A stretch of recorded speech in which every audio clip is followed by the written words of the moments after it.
Function of vision. Again, back to the idea that if you can get past that vision is only in the occipital lobe and that there's no one place in the brain that's responsible for the vision, I think that gives you a much more open mind and much more open perspective to feeling that there is progress possible with these kids.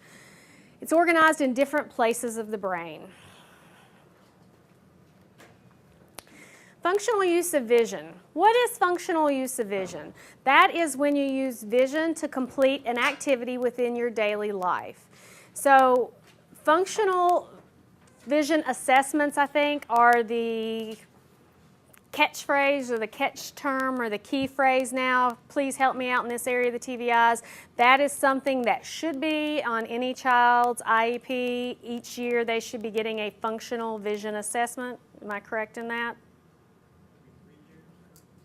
It's not necessarily every year, but yes, every student should have a functional vision assessment. Okay. And for children who do have a diagnosis of cortical visual impairment, and especially if you're just looking at CVI and not an associated ocular condition, the use of the CVI range, as long as it is signed off on by the child's teacher, the visually impaired, that can be considered the functional vision assessment for that child. At least that is what Annette said. So, if you have any questions, ask Annette about that one, Annette Carey. With children with CVI, the functional vision assessment is not based on visual acuity.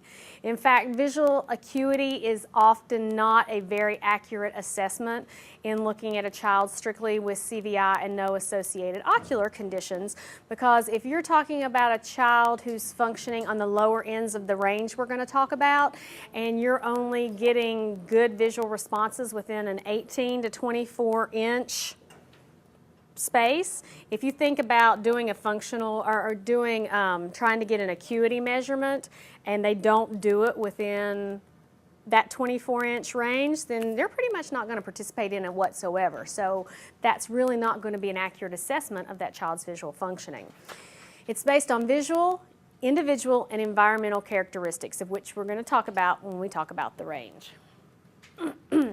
We've already talked about what CVI is, the condition in which the eye works, but the part of the brain that interprets the information does not work, or at least does not work the way we want it to.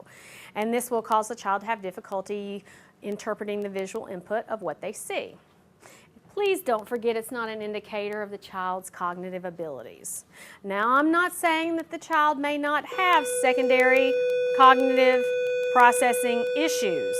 They very well may. In fact, so many of these children who have these multiple medical conditions, there isn't any way that there isn't going to be cognitive impairment because they have so many issues going on. So for me to say, don't say it doesn't impair cognitive functioning, that's not accurate either, but don't think it's necessarily an accurate representation of the child's ability.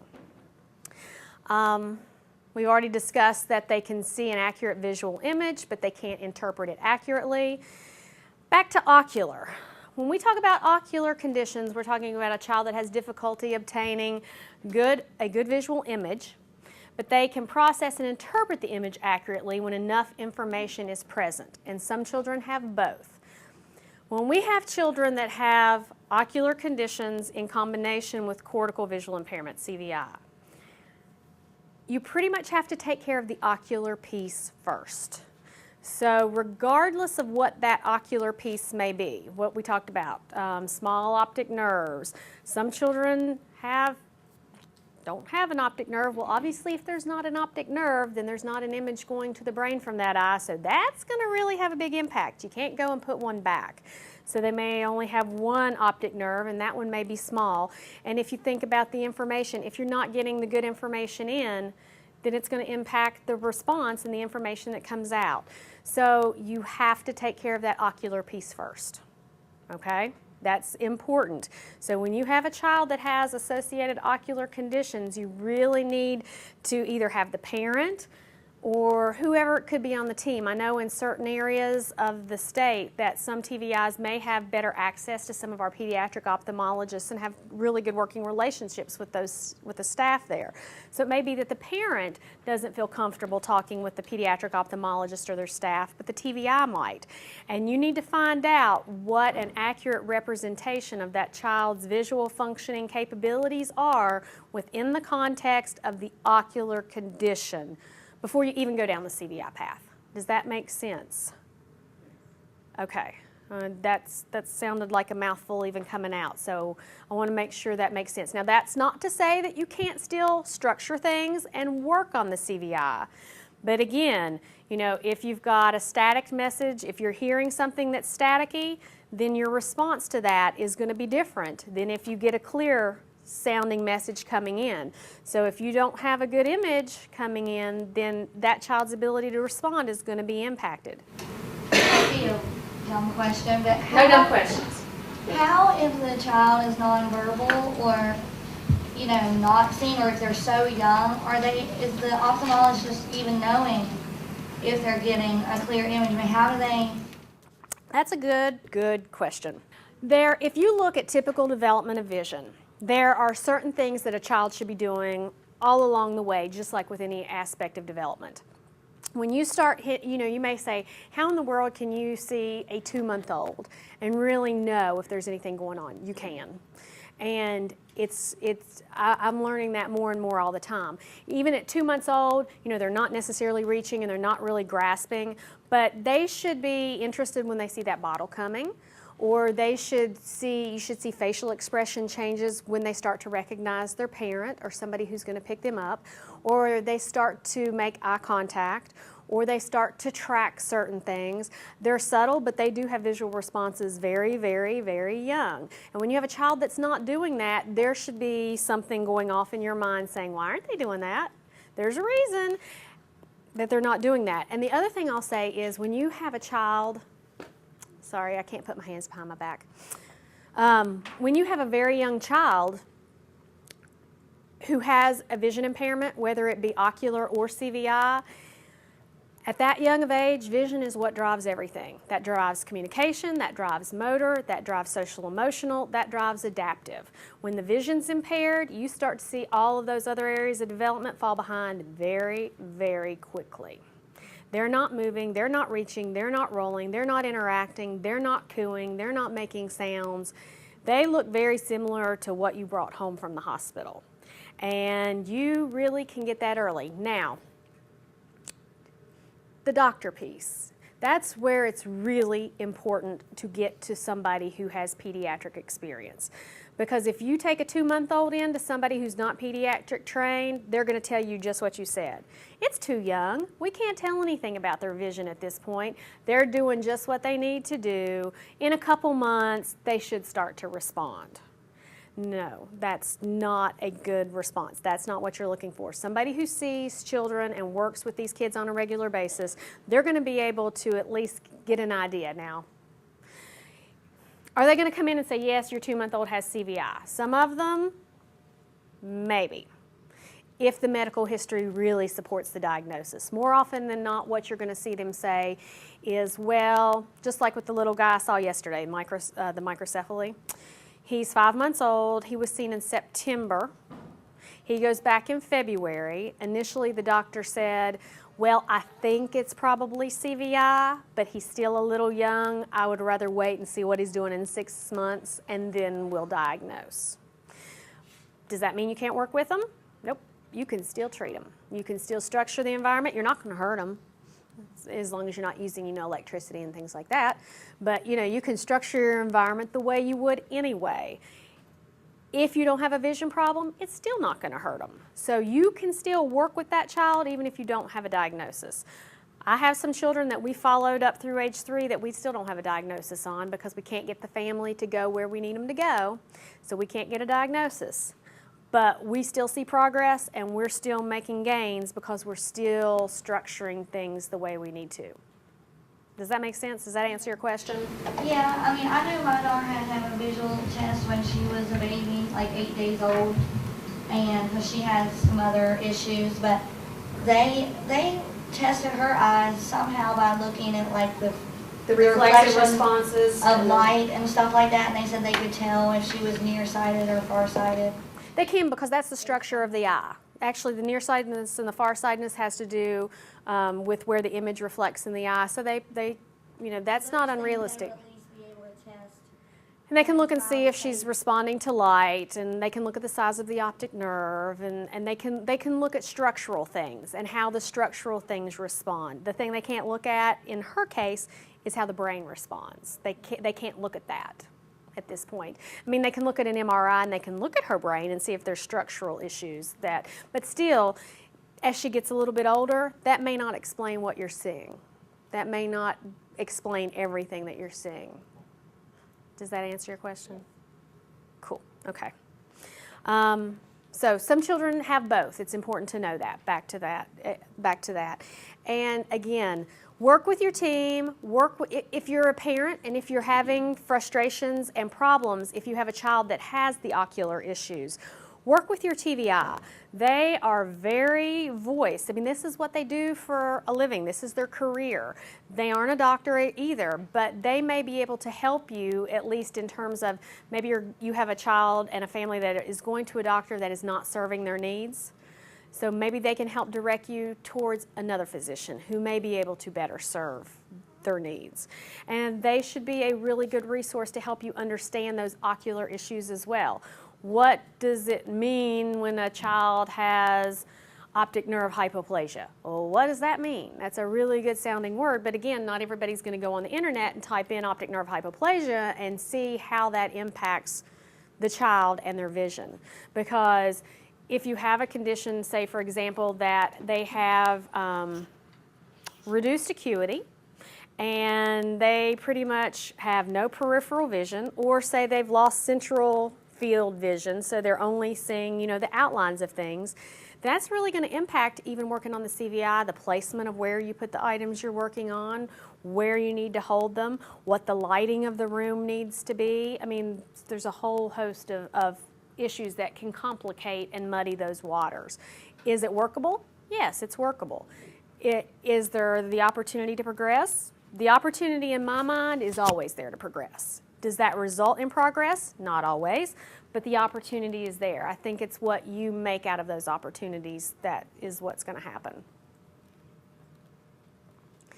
Okay, let's talk about CVI. Haven't we been all morning? This slide I'm just pretty much going to put up for a second and we're going to just breeze on over. We've already talked about this morning. Difficulty using the visual input he or she is receiving. Gets better or worse, fluctuates. Even children functioning on the higher end of the scales, you'll see things fluctuate. A good example would be when I talk about a child who's a higher functioning child, one that maybe at 3 shows typical visual responses. And then they get in school. The size of the print. If you're working on literacy, if you give them small print, a lot on a page, you may see them shut down really quick. You may see them act out. You may see, I'm not doing this. I hate this. Blah, blah, blah, blah, blah, blah, blah. But you give them a page with enlarged print, 2 sentences, clutter cards so they can, highlight certain pieces of information. You may have a child perform totally differently. So their performance could change even from activity to activity based on how the information is being presented to them. Now we're going to get into the characteristics of CVI. I'm going to share a resource with you, and I'm not necessarily advocating this as a resource you should run out and get. I'm not saying it's a resource. And from research that I've done, information that I've looked at on the internet, it does have good information about cortical visual impairment. And if you want to have a better understanding about what we talk about when I talk about the CVI range, this just happens to be a resource that has that information. It's called Cortical Visual Impairment, an Approach to Assessment and Intervention.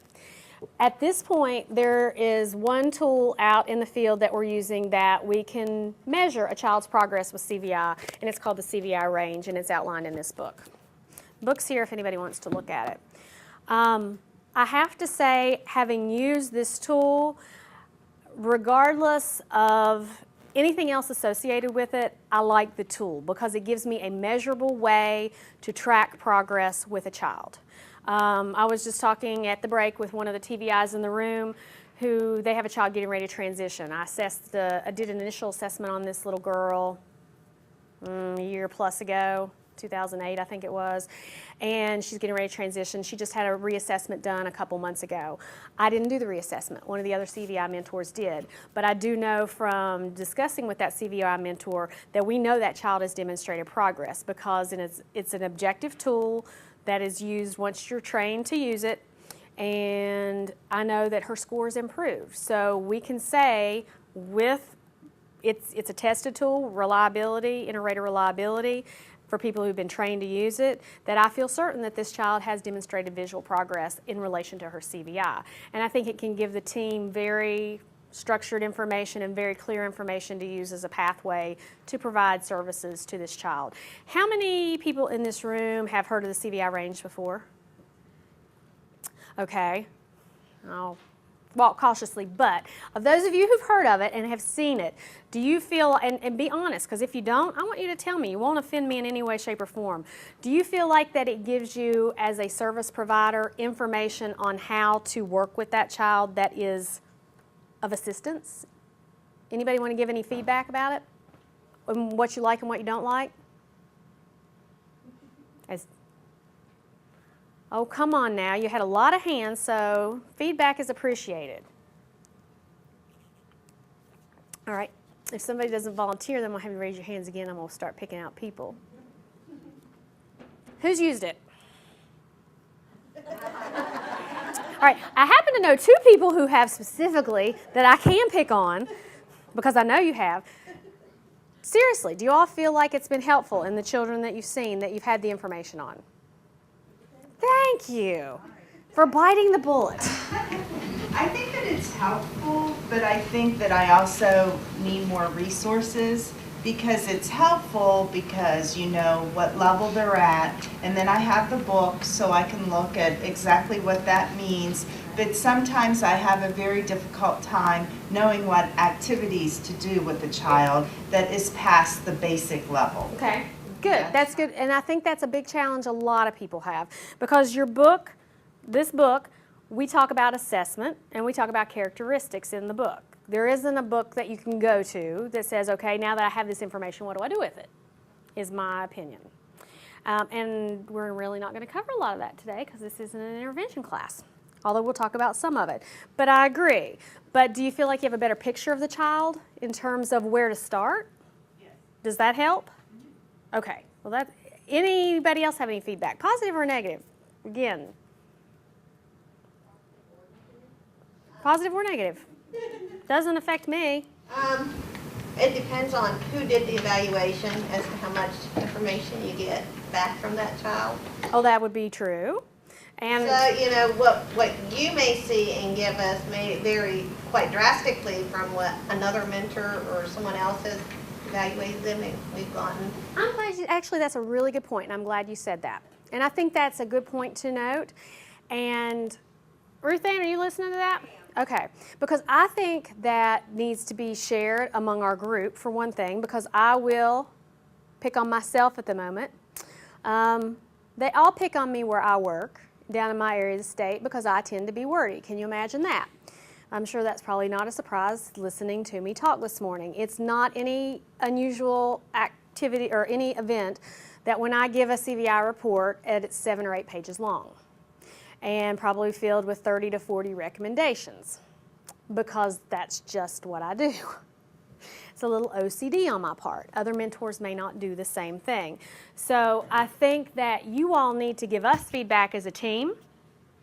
I think to Annette and Ruth Ann, it doesn't have to be personal feedback, but I think if you do get assessments from particular mentors or now the partners who are coming into our program that you like better than others, I would encourage you to give the feedback to Annette and Ruth Ann so they can share that with us. So, because I don't want to come and do an assessment on one of your children that's not going to be beneficial to your team. So if there's something that I can do better for you all when I come and do an assessment, I want to know what that is. And you wouldn't offend me if you tell me, I like this, but I don't like that. I need this, but I don't want that.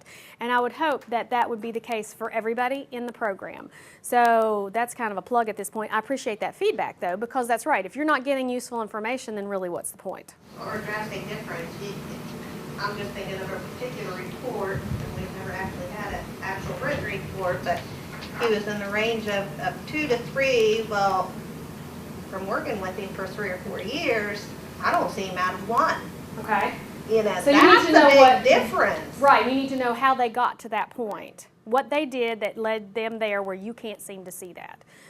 Yeah, that's really a valuable piece of information.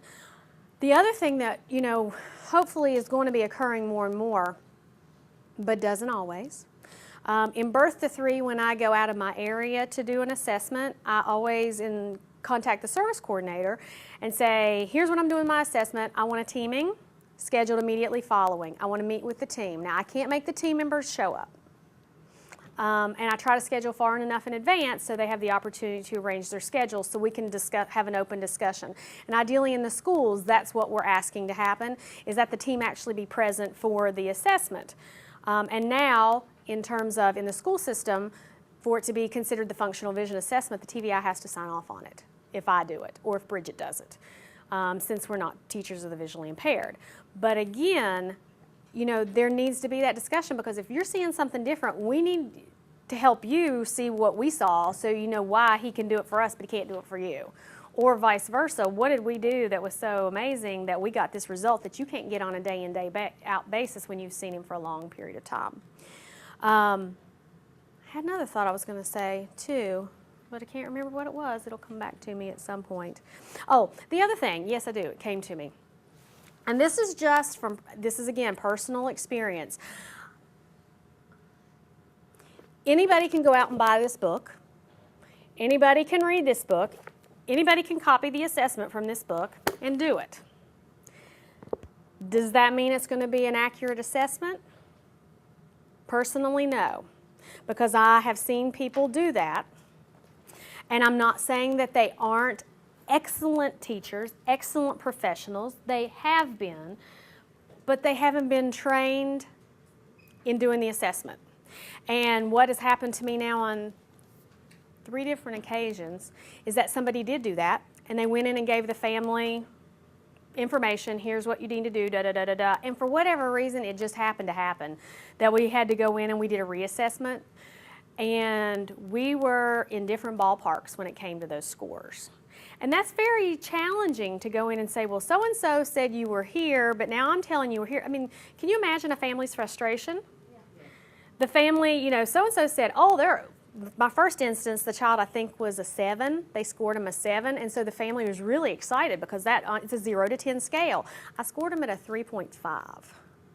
That's a big difference. And to go in and have to tell a family without offending the other professional, because I don't want to do that and say they didn't know what they were talking about. You know, you don't want to do that, but at the same time, trying to explain to a family that no, the child is not functioning the way you think they're functioning, and you know, and if you tell them they're functioning at a 7 and they're trying to lay out the environment like a 7, and then the child's not making progress, then they're going to think this is hogwash. This is not working. That's, you know, it really impacts the credibility of what the tool can help you do. So, and this is just, again, a personal preference. Anybody can pick it up and do it. I'm not telling you you can't. Anybody can. But we have access in the state to people who have been trained to do it. And my job is not to come in and see your kids. That is not my job as a mentor.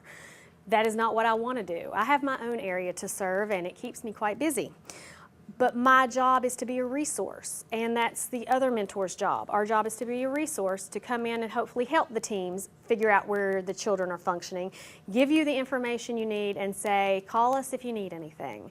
Now it's up to you guys. You have qualified professionals who can take this and run with it. If you need us to come back and reassess later, give us a call. We'd be glad to do it. But it's not our job, our desire. Morgantown's a 3.5-hour trip. That's a little far for me to serve any children up here. And I don't want to do it. You all have qualified professionals. You don't need me up here. But if I can help anybody do an assessment and figure out where a child is, I want to do that. Call me anytime. Call me anytime. So again, look at, and that's something that we're going to have to figure out as schools, as districts, as birth to 3, if we do have people out there doing those assessments who you don't feel are giving families qualified scores, how you're going to handle that. And it needs to be done in a professional way. So I think as we can advocate to our families and identify these kids early and get things done early, that's going to help us as teams as well. Okay, off of that soapbox. Back to characteristics, early resolution. And this is not always the case, but this is fairly typical in what we see. When we look at the characteristics, typically the first characteristics we see resolve are the light gazing and the visual reflexive response to touch. And when I say a visual reflexive response to touch, when we touch the bridge of the nose and you get a blink response, and it can be a latent response. You might touch the bridge of the nose, it's not an automatic blink, but within a couple seconds you see a blink. That response, you can't touch them over and over and over, say touch, touch, touch, touch, touch, touch, touch, touch. Oh look, there it is. Because after 2 to 3 times, the brain starts to accommodate and you're going to get a false response. So it's, like I said, you don't want to go and just, oh look, there it is, we've got it. But typically the blink response to touch is one of the earliest things that we see resolve. Mid-resolution, color, latency, visual novelty. The visual reflex response to threat, visual threat. So if I walk up and do like this, you blink. Something comes towards your nose, you blink. Something comes towards your face, you turn. That's your protective response that we are all born with, but not everybody has present, because when you have something go on with your neurological system, it can impact that response. I'm sure all of you have seen kids that you could take daggers and put them right in front of both eyes, wouldn't faze them a bit. They don't have that response to visual threat. Movement, and then in later resolution, the visual field preferences, visual motor, complexity, and the complexity could include your target, the array, or the complexity of what they're looking at, the complexity of the environment, what they're hearing, what they're seeing, what they're smelling, and their distance viewing. And again, if some of these you're like, what are you talking about? We are going to talk about each one specifically.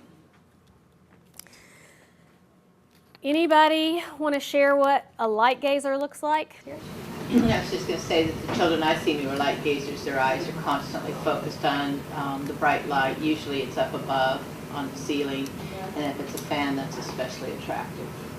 They love those fans, don't they? Blinds, like I have a kid who stares at blinds.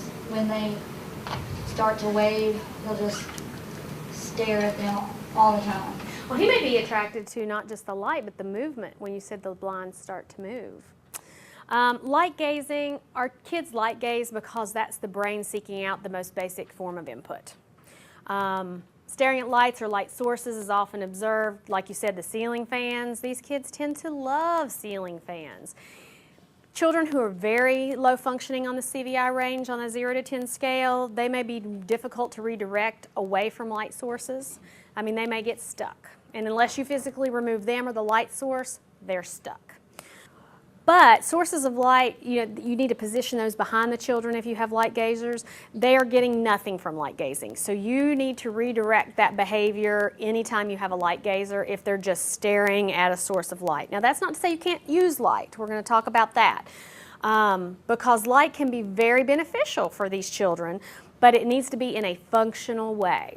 They need to use light to learn, to take in information. So for example, lighted toys, objects, those can be used to highlight, accentuate items.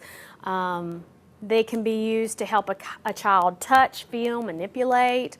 So don't think light's bad altogether, but you just don't want them staring at a light bulb, at an LED source of light. I can't tell you how many homes I've gone in where the families say, oh, they love the TV, or how many homes I've gone in and you have a 5-month-old positioned in their little seat right in front of the TV. It's like, they're not watching TV. It's a big moving light box is all it is. Plus, if there's a lot of sound, as children with typically who have ocular conditions, they usually have, unless there's an associated hearing condition, most children with visual impairments accommodate for that loss of vision by having more astute other senses.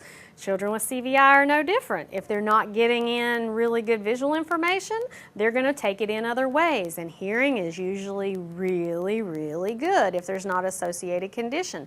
So boy, they're just really having a great time staring at that big lighted square with a lot of sound.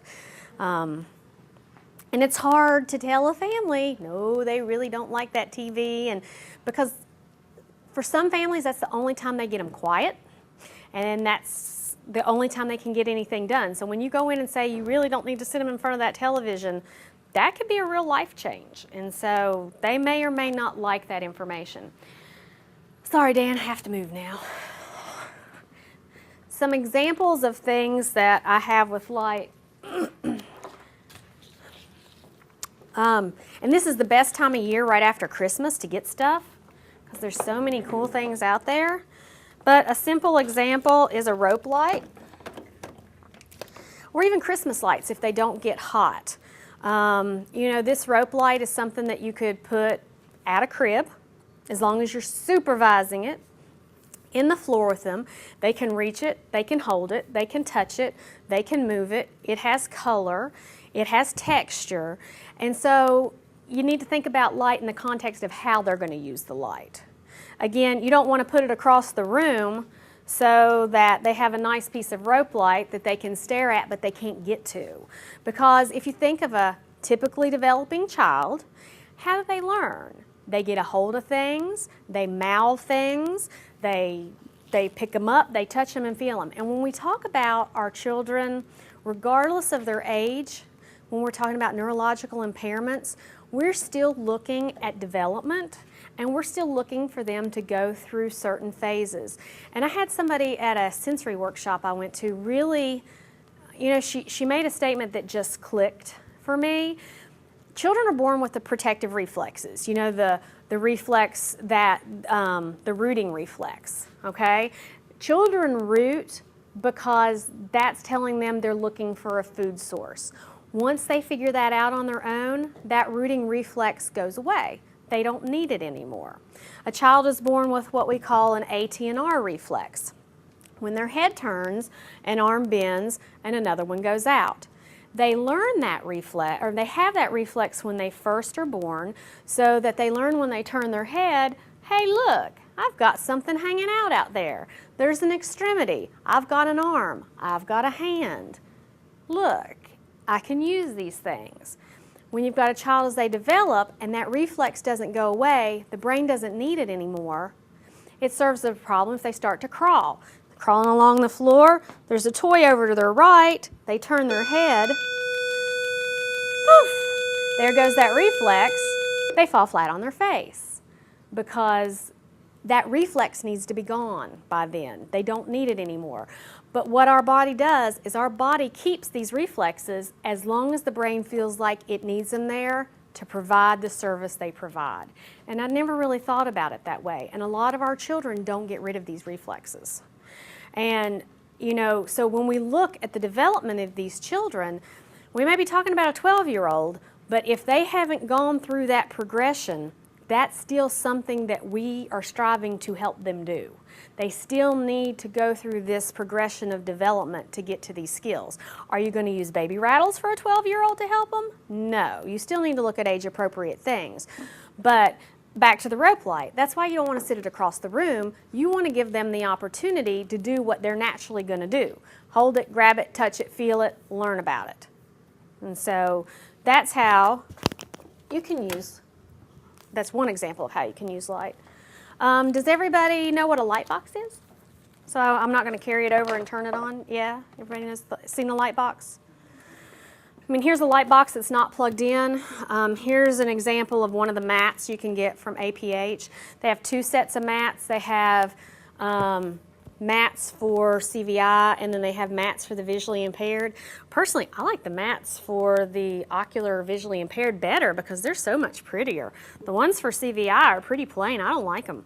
But this is one that is the other one. I don't like them so well. I like the ones with the glitter and the shiny stuff because they're much more visually attractive to a child who may pick up on the reflective properties of the glitter, which we'll talk about reflective properties in a couple minutes, and that might make a little more sense. But you've got color, pretty simple, but fabulous on the light box. Anything that's translucent, these are glitter sticks. They have some glitter and some other colors and things, but they're pretty simple. You can put those on a light box, and the light box is going to accentuate, what are in those. I don't want to use the light box as a big square box for them, but I want to give them things that they can use on the light box to help accentuate and help them see it. The scarves, I like to even drape these across the light box. If I have a child with limited mobility, I might put them in the floor, position them however they need to be positioned, whether it's with their positioning system or what, and drape that across the light box because now all of a sudden it's a big orange target. But they can reach it, they can grab it, there's cause and effect, it comes off, they move it, there's texture, there's touch. They're impacting change. They're making things happen. It's not a passive activity. You want these activities to be, you want these activities obviously to be active for the children. Big glitter ball.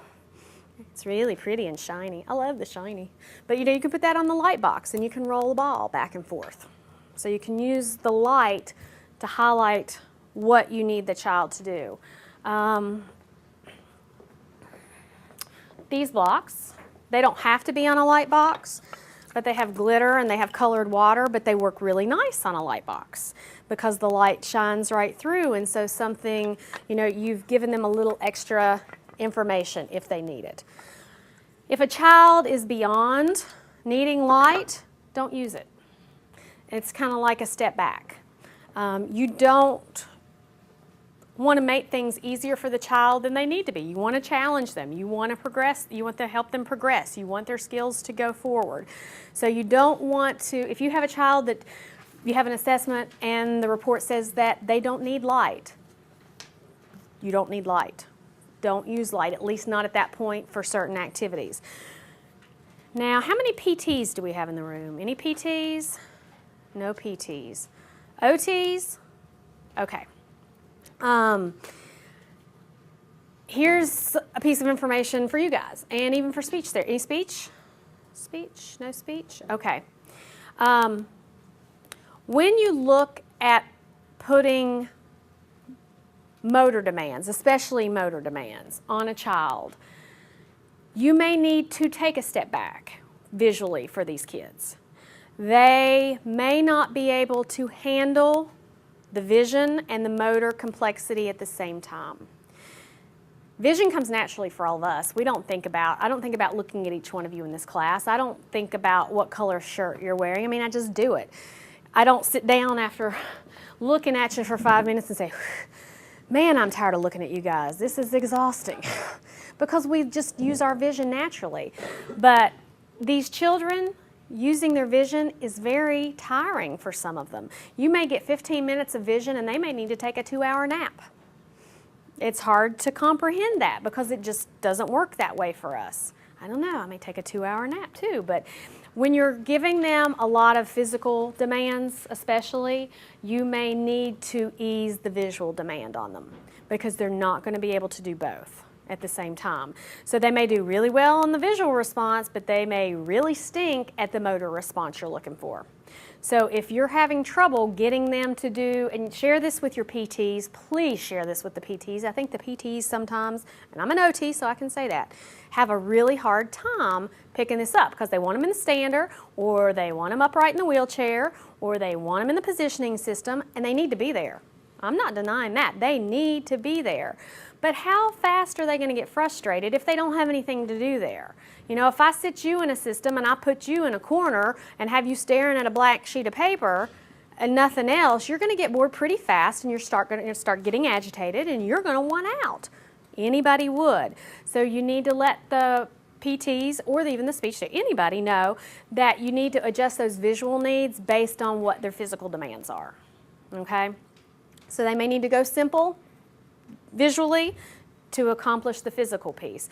But you don't stop using the vision because they need to be in the stander. They need vision engrossed in their day as often as possible. You need to saturate their world with as many opportunities to use vision as possible. The more opportunities they have, the more likely you are going to be to burn those new visual pathways in the brain. And it takes thousands and thousands and thousands and thousands of exposure to build new visual pathways. This is, I'll use that one with assistive technology.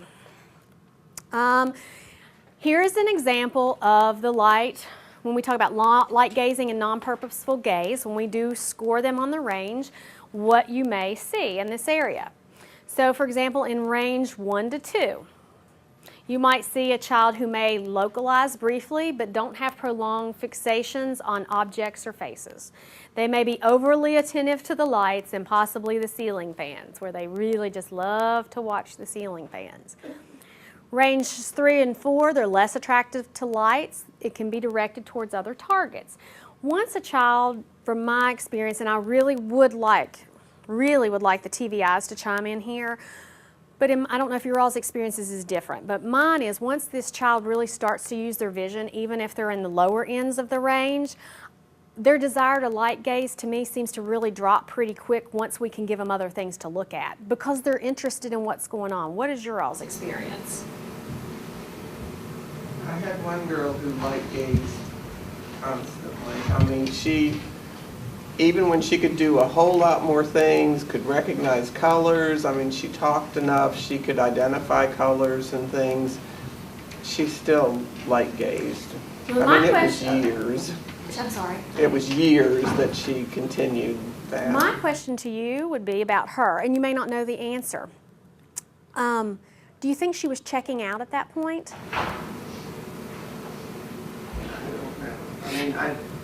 And this is the OT this is the OT coming out, but sometimes I'll notice that my kids that I work with that have CVI, I notice them going back to the light gazing and kind of checking out when they start to get overstimulated by the other sensory input in their environment because they don't have any other way they can check out. So, I mean, I'm curious, I've always liked to ask people, do you think they're checking out? Do you think they see, is there something else going on? Because I find it interesting when you do have a child who has started using their vision and they do go back to the light gazing, what seems to precipitate that? Why? It's been a long time since I've worked with her, but she was a kid who did get overstimulated and did have to check out at times. I mean. Anybody else have any? Yes. Well, I was just curious, you had mentioned before about the difference in the ranges in a single child, depending on the assessor. And I wonder if there is notations made as to the type of the environment, the time of day that the test took place. Because I think there are other extenuating circumstances that could affect the range. Hey, Ruth Ann. No, I have a question for you. I know in my reports there are, but I probably note whether the child sneezes or not. So have you pretty much seen everybody's reports, the different types of reports? What are the differences that you see in the different types of reports that the mentors do? Yours is the longest. I already admitted that, so I know. we can move on. I think that basically the information that's given is this fairly similar information. Some people bullet it and so forth, but as far as the recommendations go, I think that there's a lot of similarities, and we've really taken a look at that just to make sure. We know that the rating on the scale, that we've had the validity done of that everyone matches with that, but also we wanted to ensure that the report writing was similar enough in the recommendations, but everyone's personality kind of shines in the way that they do the reporting. Good, Ruth Ann, is a single child tested across environments and across time of day and other things? No, very, very seldom. See, that's where I think you might see some discrepancies. True. Yes, that is true. Sometimes they're done in the home, sometimes in the school, sometimes with familiar objects there. Sometimes those aren't available to the assessor. If I'm assessing a child, for example, in birth to 3, I might have more of an opportunity to see them at different times and different locations and can assess ongoing because of being there. When I go into a school, I like to get them in their typical environment, and a lot of times I will ask if they have better or worse times of the day. Some people would go for the better time of day to assess them. Personally, I prefer to go for the worst because I prefer to see them at what their lowest is and what their capability is in that lowest functional level, supposedly. But that's, again, my personal preference. Could light gazing be a form of helping them concentrate? You know, like he may look at the light, but he really is listening to what's going on in the classroom. Well, it could be, but again, Could that be redirected though too? if you're wanting a visual response, yes. And there are times when you're going to want where vision may not be the focus. There could be. You may have an auditory learner and you're having to use that. You know, one thing I go in and I tell parents, especially with the younger kids, especially if we're talking lower level kids, no light up musical toys. And you know, how many stores can you walk in today and find non-light up musical toys? Pretty much everything has bells and whistles. But actually, there's a lot more than you'd think, really. When you start looking, there is a lot more available than you think. But for the most part, that's what parents go and buy. The things that sing, the things that flash, and the kids can't handle that. The minute they stop, that music starts and the singing starts, they stop looking. But there's a time and place, and I always tell families, don't get rid of them. Use this with the child too. They need to have stimulation of other senses as well. Just don't use this when you're wanting them to use their vision. This is not the time for this toy to come out because this is not the toy that's going to help them use their vision. So this may be the toy that they just really love and they'll sing to and they'll verbalize. So that may be the speech therapist wants them to get that toy because they're going to sing and babble and make sounds or talk. Or, you know, the OT. I had a child the other day and I had to hold them upside down. That's the only way I could get her to verbalize. I was holding her upside down with the cards upside down because she was just seeking a lot of vestibular input that day for whatever reason. But, you know, that might not be the best time to do something because if you're having to hold them upside down, you know, you're kind of limited in everything else you've got to do. So you've got to look at the context of what you're doing, what you're wanting, and how you're going to get there. In phase 1, the early phases of CVI, items typically need to be a single color. You'll hear that the typical colors children most likely respond to first are red and gold or yellow, and that is true. In my experience, that has been the case. Most often than not, it's been red or yellow, but I've had some orange, I've had a green. I don't think I've ever had a blue. She liked blue? There's a blue. So, you know, there's no way to know or to predict what it's going to be. But again, parents are usually a really good source of information in telling you, oh, well, they love to look at Elmo. Or you said, what did she like that was blue? Every time the TV would flash blue, she would go straight to the TV. Do you think it was the color, or do you think it was the light and the movement of the flash? Well, and then at school, certain things like the rug would have blue pictures, and she would go to that. What other colors were in the pictures? See, these are the kind of questions I would actually ask to try to tease out. I'm not saying it's not blue, but those are kinds of things. Changed. Now it's yellow. Now it's yellow. Hopefully it continues to expand, though, and she continues to add more and more colors to her repertoire, so to speak. But again, it's going to be different for each one of those children. And it's important to know what that first color was if you can find out, because even if they're seeing a variety of colors, when you're going to go to work with them on other information, like if you do have a child that's in literacy phase and you're working with them on highlighting words or emphasizing targets or doing things like that, you're going to want to go back to that preferred color because that's going to make it easier for them. Or if you need to mark a classroom so they can find their classroom, if you can go back to that preferred color, the one that they typically came into first, then that's just going to be easier for the child. Once a child is looking at a variety of single color items, you may need to use that favorite or preferred color, just like I said, to initiate looking. If they're tired, if they're engaged in activities which may challenge other areas, such as motor, that's an example of when you're doing that motor piece, you may go back, even though they're looking at 2 and 3 and 4 color items, when they're doing motor, that may be when you pull out the blue ball. Because they'll play with that blue ball with you and it's not going to be a visually challenging activity, but at the same time they can do the motor piece, but they can use their vision at the same time. And please, again, along the way, if anybody has any questions, if I say anything that is confusing, if I contradict myself, don't hesitate to call me or ask or raise your hand. So we're on to color. We've moved past the light. We talked about how in the lower ranges they typically view things that are single colored items. If you look around the room, I've got quite a few single colored items. I'm not going to pick up a bunch of them. Slinkies are great. I love Slinkies. And they come in all colors, but it's a single colored item. We'll talk about movement, natural movement, not a lot of sound. But tell your families, these were light sticks. So I've got light, but I've also got color. So I may have a child that still needs light, but may need a particular color. So I've incorporated two of those characteristics together. This is where I'm saying that you can take this information on your characteristics, and this is how you build your programs for your kids. They may need a single color, they may still need light. So how are you going to pick what kind of light you use? Well, you're going to pick the color that they're responding to. Or if they're responding to more than one color light,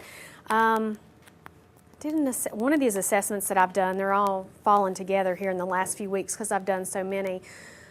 This child is actually the lowest I've seen in a while. I can't get them beyond light. Everything has to be lighted right now. They are functioning so low. And typically that's not what I see. Typically I see children who are actually beyond that. But everything this child's going to have right now is going to have light. And so that's a little tricky when you look at that, because there's not a lot of things out there that are single colored lights. So, if you go through the store and you find something you really, that would work, these came from the outdoor department. They're, I think, for hunting and fishing, or I don't know, something like that. But the point was, they're single colors, so I can use those in some way. And again, they don't have to have children, if they don't have a lot of access to their visual skills early on, they don't get bored very easily. Unfortunately, we tend to, as adults, impose our thoughts on our kids. If you hung this light stick in front of me, give me about 5 minutes and it's going to be like, okay, give me something else. I'm done with this, because I'm going to get bored with it very quickly. But that child's probably not. This child could probably play with this light stick, look at the light stick, swat at the light stick, grab the light stick for an hour and still be okay with that. So just keep in mind that you don't necessarily have to have all the bells and whistles that are sitting around the room. You don't have to have every red toy that exists in the universe. As long as they're interacting, as long as they're learning, as long as they can touch, feel, and respond, you're going to know if they're getting bored. They're going to quit looking. They're going to quit reaching. They're going to start making vocalizations. They're going to let you know. So if they're not bored, don't assume they are. And just keep going. You can take a light and add a light source. I love these flashlights that you don't have to have batteries for, because everything has to have batteries. But if you're in a darker environment, rig up a way to shine your flashlight down through your slinky, hang your slinky, do what else you need to do. Go wash the dishes. But they have a light source incorporated in the slinky that you wouldn't think of, but you're meeting the need in two different ways.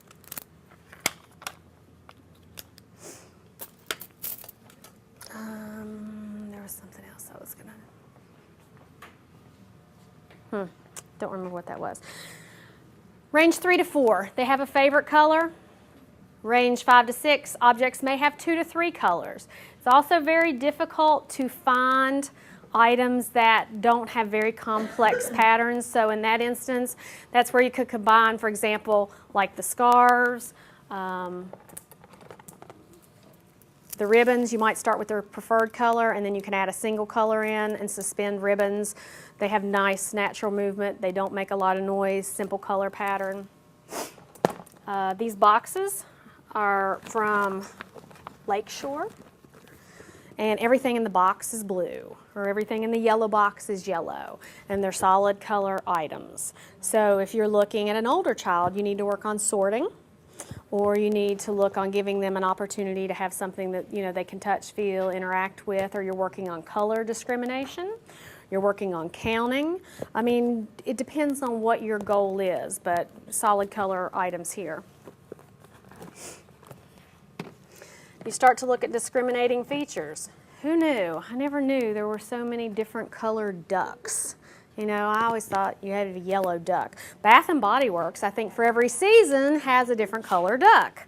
So if you can't find them anywhere else, you know, you can go to Bath and Body Works and you can find Valentine's Day probably a pink duck. And so, but when it comes to children as they become more advanced and starting to discriminate specific characteristics, you know, you might have a child who'll look at the yellow duck, but you add the red duck, poof, it automatically disappears. For whatever reason, they can't discriminate the red duck. So, I mean, look at things that are pretty similar, and you can work on that when you start to work on discriminating characteristics. This is a toy that comes apart. You can hook them together and make balls, so you've got a two-colored ball. Pretty simple. They're stacking, they're nesting. They all go in together. There's a bell in the middle that you can take in and out, so you can add an auditory component as they do better, if you want to.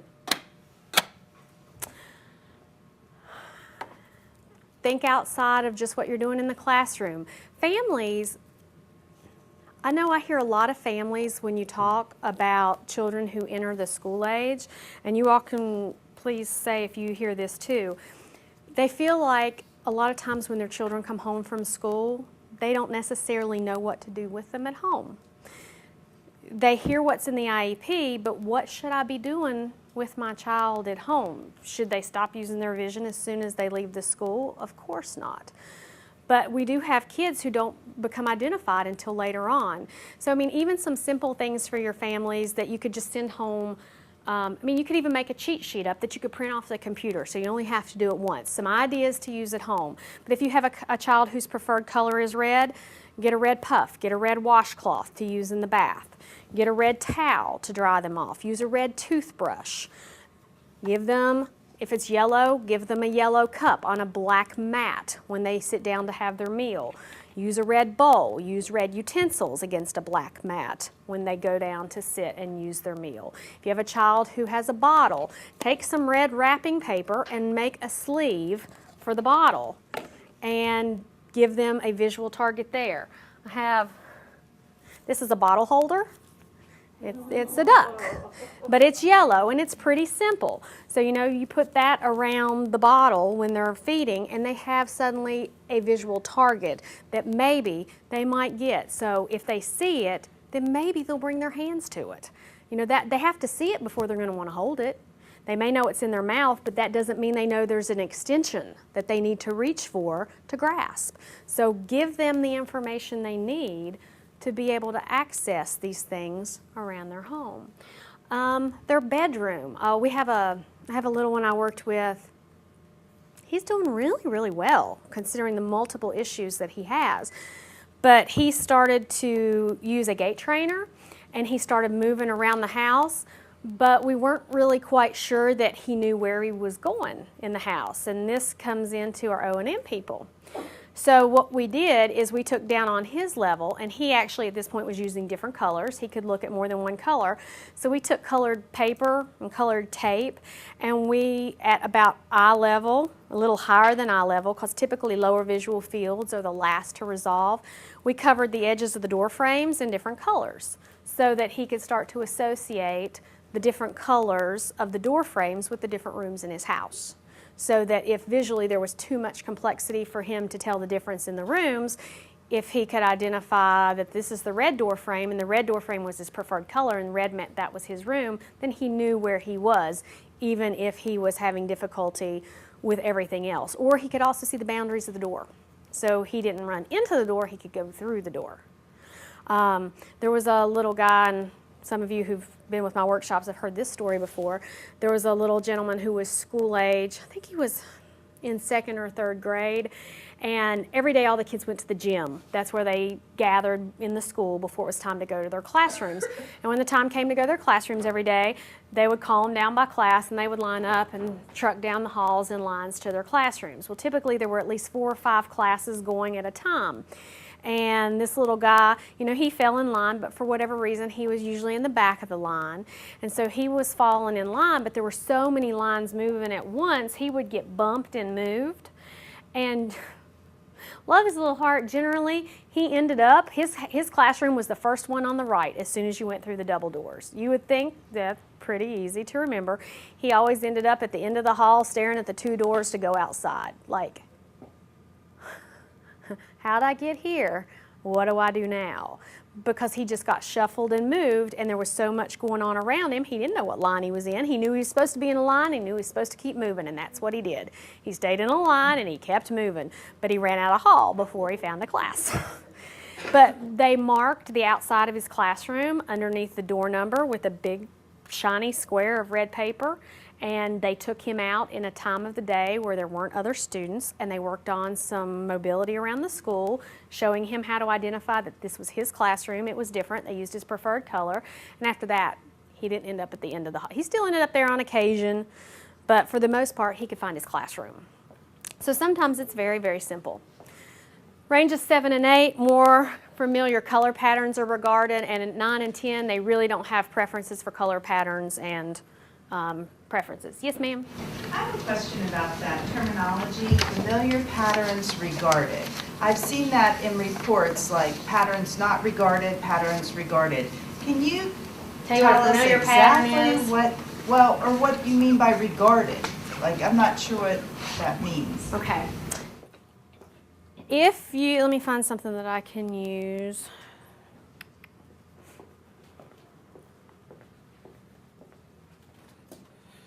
Sorry, Dan. Okay, a simple puzzle. They can, if you put this on a relatively simple work area, they can do this puzzle for you without, the child can't work the puzzle anymore. Even though you would think the puzzle's the same, I've seen kids do this. So in terms of looking about, familiar patterns, simple, more block colors, non-complex, visually complex background environments, I think is what the intent. And I can't speak to it because I didn't write it, so I can only give you my opinion of what the intent is. But when you're talking about the patterns, you're talking about the visual complexity of the environment you're presenting it against. Does that make better sense? Okay. And again, I might be reinterpreting that incorrectly, but that's my interpretation, and that's how I use it. Characteristic of latency. Does anybody know or want to volunteer what latency is? Okay. Delayed response. In essence, latency is how long it takes the brain to acknowledge the presence of something being there. So in phase 1 of CVI, it may take the child extended periods of time to demonstrate a visual response. I haven't personally experienced it, but I've heard of others talk about how they've had a child who has been so low visually functioning that they've exposed them to the same item day after day after day, and it's taken months before they ever saw the first initial visual response. Personally, I'm glad I've never had that experience because that, I think, would be frustrating all the way around because you're not sure whether the child is going to actually demonstrate a visual response or not. Is it latency that you're seeing, or are there other issues going on? But briefer periods of latency I see quite often. The child may demonstrate a delay in using their vision to look at a target most of the time when a new item is presented or a new activity starts. Generally, latency occurs when something is different in the environment or something changes about the item you're presenting because it's taking the brain an extra little bit of time to acknowledge something is there. It's kind of like when you turn the page in the Where's Waldo's book. You have to kind of accommodate to all the new information that's there, the change in colors, the different outfit Waldo might be wearing, or he may be at the beach versus in the previous picture you looked at, he was at the amusement park. Allow the child multiple opportunities and extended periods of time to demonstrate a visual response. Sometimes they need to warm up, so to speak, for that latency to decrease. And a lot of times what you'll see in latency is it may take the child longer to respond initially, but the more they use their vision, you'll see the latency decrease. Now, when you start again tomorrow, the latency may be there again, and as they warm up, the latency may decrease. And again, it could be they're latent on one visual field and not the other. So they may not demonstrate latency in responses to items that are presented on the right side, but they show latency in responses to items that are presented midline or left of midline. So it's going to be very individual. I'm not going to read each one of these because you all kind of have an idea what these are like now, and you have these in your handout. It just goes through when we do scoring on the range, what typically you would see associated with latency. For example, in a range 1 to 2 or a range 3 to 4, that is typically, and again there are exceptions to every rule, but typically what you would see in terms of a latent response. Visual novelty is when children tend to prefer familiar items over non-familiar items. Things that aren't familiar to them would be considered novel or new. I've had family members talk about before how they will have a particular item that the child will look at and they'll love. And I'm sure you all know families who they really like it so much that the family decides to go out and buy at least 5 of them. So in the event something happens to the one, they'll have a backup because they really, really love it so much. And they'll pull out, they go to the same store and they buy them all at once. They all come out of the same box.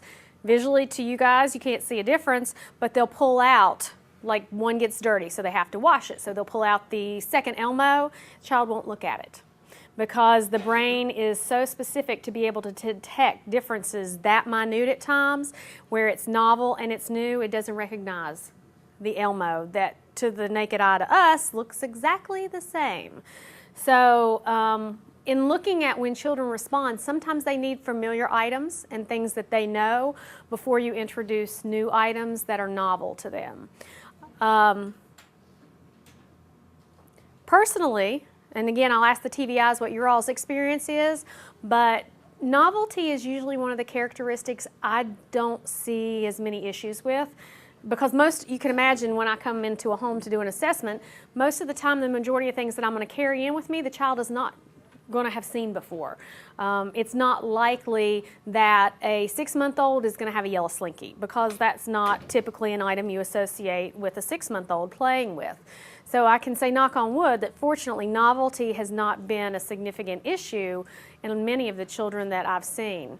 I think the one I referred to earlier who's really very low, who's going to need lights right now, novelty is an issue for her. Anything that didn't have light, she just didn't have the capacity to be able to handle right now.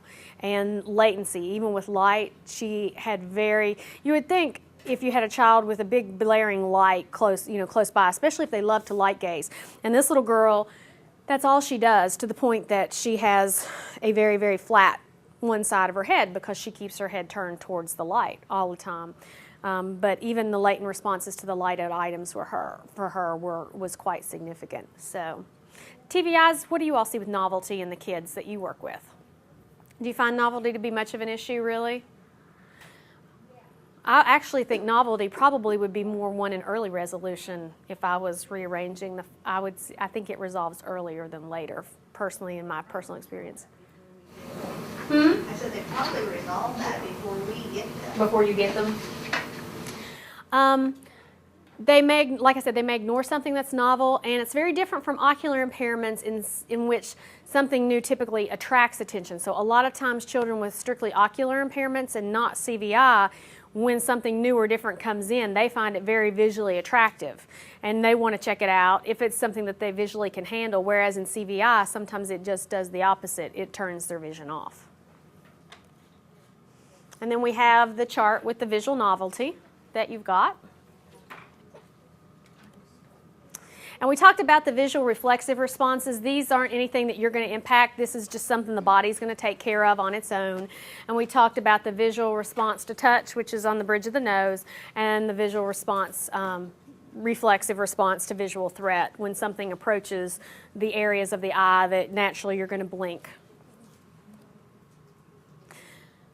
But again, we have it's laid out on the range as to typically what we see in terms of specific areas as to what happens with that child. And it's strange because a lot of times I see this as a characteristic that doesn't resolve as early as you would think, even though it's in the early resolution. because a lot of times I'll see the blink response to touch, but I don't see that blink response to visual threat. And I think in personal experience it has more to do with the use of the peripheral and central vision versus in the experiences I've seen as to maybe having something to do with that. But we'll talk about peripheral versus central vision when we get to that characteristic. Movement.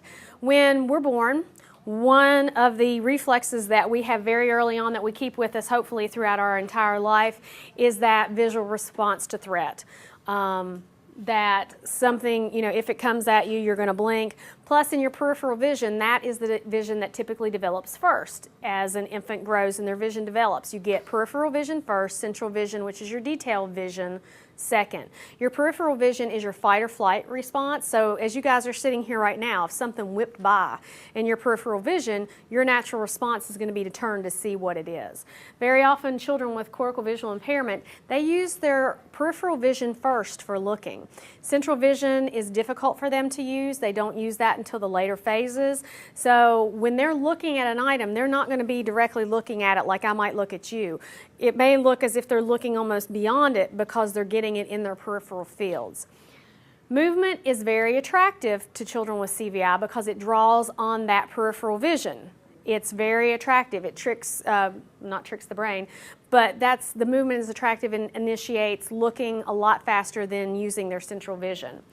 When you look at objects that move, you may need to move the item yourself, or you need to use an item that tricks the brain into thinking it's moving, and that's where you get items with reflective properties. And that's your Mylar, your shiny things like your pom-poms, shiny wrapping paper. You can use even a shiny gift bag in the side of the cribs or the changing table, so at least they have something they could look at when you're changing a diaper to give them a visual target. But anything that has reflective properties tricks the brain into thinking that the item's moving.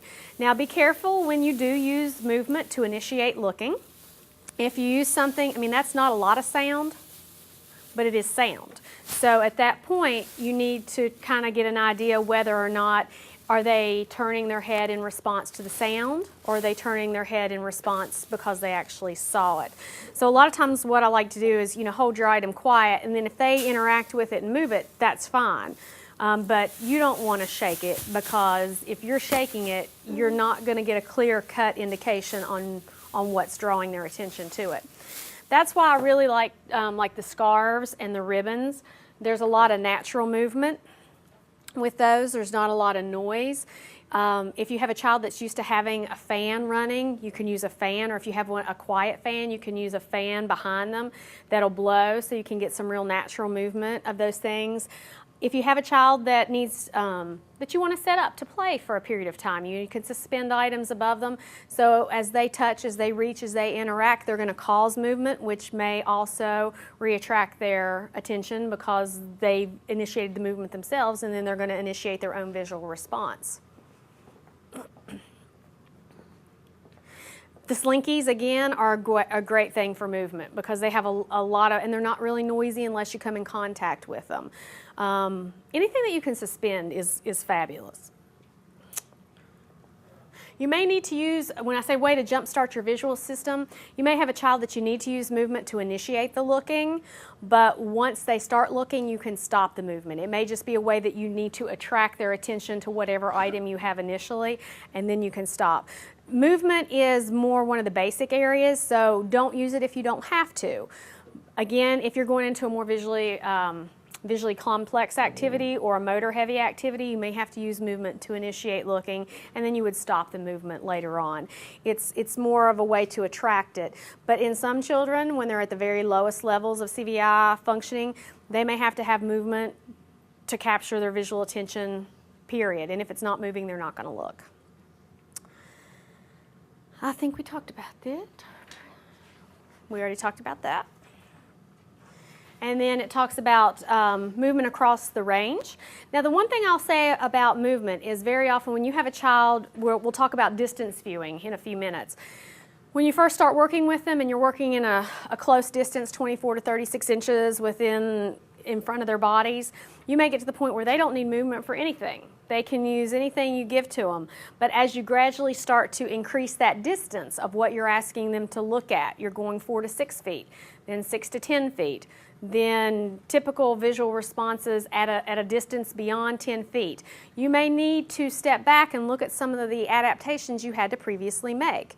You may need to use movement again to get them to attend to something at a distance that they're not used to looking. So you've been working at 18, 24, 36 inches, and now all of a sudden you're going to ask for visual responses at 4 feet. You may need to move the item to initiate looking to draw their attention to that before it can stop. Or you may need to go back to a single color item when you start to expand that distance to ask them to look. Or you may need to use visual colors to highlight visual cues when you start moving out at a distance to ask them to look. Does that make, so you'll play with it. You may get things going really well at close range, but as you start to expand that distance, which we're doing distance viewing a little early, you may have to adapt some of those other characteristics, simple again, to accommodate for that change in what you're asking them to do, because as your distance increases, your visual complexity is going to increase, which complexity is one we'll talk about. Visual field preferences. Children generally show a visual field dependency or preference. They have a place where their best vision is used. A lot of times parents will tell you that. Oh, they prefer to look at things on their right. Oh, they prefer to look at things on their left. Where do you all see people who don't work with vision or don't have experience in vision, where do they typically put items for a child or person to look at right at first? Right in front of them. Well, based on what we talked about a minute ago, which is head into this, when we talked about what a child with CVI typically uses first, where's the best place to put an item? In their peripheral field, yes. So you actually want to present peripheral first, and then you'll work and actually you won't work your way into central vision. You're going to let them work their way into central vision, because what they're going to do is they're going to use their periphery, and as they feel like they are capable, then you'll see them start to turn their head, and they'll start to use central vision as they're able. Don't ever try to make them use their central vision, because what's going to happen is you go central, what do you think their head's going to do? It's going to turn, because they're going to want to get it back in their peripheral vision. So let them guide where the item needs to be. But clearly you'll notice the little guy yesterday, he had a clear indication that he did better on the left peripheral field. So I started on the left, we worked in the left, and then I gradually started moving things toward midline and towards the right. So follow their cues, but don't stay. If they have a left visual field preference, don't stay there, because they need to learn that the right side of the world exists too, and they can use their vision over there. But start where their strength is, and then start to expand on where you take your items and where they're presented. That is if they're just strictly, we're talking strictly CVI at this point. If you're looking at ocular conditions, you have to take into consideration what the ocular condition is, because you may have an ocular condition where they don't have peripheral fields at all, or they may not have central vision. So we're strictly, when I'm talking about that, just talking strictly CVI at this point. No ocular condition. Thank you. A lot of times parents will tell you it seems like their children are looking through them or looking beyond them or looking past them. But if you think about looking at peripheral vision, that's what it appears like they're typically doing, because they're not looking directly at you. In order to get you in that visual field, they're looking beyond to get you where they need to be. How do you know that they're saying if they're not looking right at? How do you know? That's a great question. How do you know? How did this mom know yesterday, who'd never seen her little boy in her mind look at anything before? How do you know when they're looking?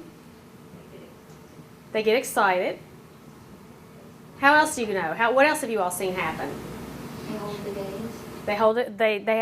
And it may not be a sustained gaze like me looking at you, but maybe the head stops moving. And so, normally they have their head moving, but now the head stops.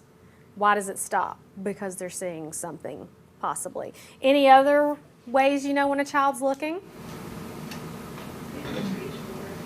They may try to reach for it, move towards it. They may not be able to grasp, but they may try to move. Any other ways? Sometimes their eyes just stop moving. Especially if they have like a nystagmus sometimes, or sometimes the nystagmus might get worse. It get worse if they're looking, but if they're turning and if they just use their eyes, they're able to just use their eyes. They'll stop looking. Or they'll take a small breath. The breathing. Sometimes they will take a small breath, and sometimes actually, especially if you've got motor issues, the breathing will get more rapid because they're working up, okay, how am I going to get my arm there? I was going to say that sometimes if they're multiply involved, they'll go an extension, or like you said, their breathing will increase, or you'll just see that they're working at it. And You may see them smile because, oh, look, there's something there. Sorry, I didn't mean to take that one. Anybody else see? But clearly, you will know if especially if it's one that you don't see consistent responses from. You can, if you watch them long enough. Like I said, that mom yesterday was like, he's looking. But then the problem, which you mentioned back there with the one yesterday, in looking at interventions for this little boy, we're actually going to have to go more simple. I'm going to have to go simpler in my recommendations, even though his capability is greater, because every time he looked, he goes into extension, and he arches, and he tilts his head back, and he loses visually what he had. So I was just like, oh man, because that is going to be so frustrating for him because he got it, and he gets so excited because he got it, that he loses it. So we're going to have to go so simple visually until he learns how to better control his body, or we get some positioning in for him. Because otherwise, every time he finds something, he's going to get excited and he's going to lose it again. And he's going to get really frustrated because of that. So, visual motor. We've hit on this already today. A lot of times, the motor and the vision piece together are too difficult for these children to be able to handle. Visual targets need to be simple, non-complex when you're working on motor, at least until you get to know that child, especially when we're talking about the phase 1 kids, because coordinating those two activities are going to be too difficult for them to do at any single time. In phase 1, you typically do not see a child that has a visually guided reach. What you will see them do is look at their target. You'll see them turn their head away as if they're not interested, you might think, anymore. Then you'll see a motor attempt, whether it be a reach, a movement, whether they can grasp it, and then the head will come back. And this can be very rapid. It doesn't have to be as slow as I just made it out to be. I mean, some of these kids move really, really fast. They're not all so impaired that it takes all the effort in the world. Some of them, they're really, really fast. And so, I mean, it could be, and you're like, whoa, did they actually look and reach at the same time? It's difficult to tell. But just know that just because they turn their head away doesn't necessarily mean you're not going to see an attempt to get to that toy or the item. They have their head turned when they reach. But they turn it away even more to eliminate it out of their visual field. Yeah, they do. And peripheral vision, it doesn't have to, I mean, it can be pretty close. I mean, periphery can be here or periphery can be here. I have to say, in my experience, and the TVIs, I'm coming to you guys again, typically you're not looking at what you would consider a normal peripheral field. So where your peripheral field should, without any other issues going on, go pretty close to 90 degrees. We're not talking, at least in the experience I've seen in children that have typical peripheral fields. So what are TVI's experience in the room? Do you all see children when we're talking peripheral vision that have normal 90-degree peripheral fields? Are you all seeing that? I'm seeing 45 usually, and once I'm at 45, even on their strong side, it's gone. So anything past here with me usually, I mean, so they're not having to move their head that far to get it out. TVIs, please help. What do you see? Do you see normal peripheral fields? No? Anybody else? Do you see normal peripheral fields?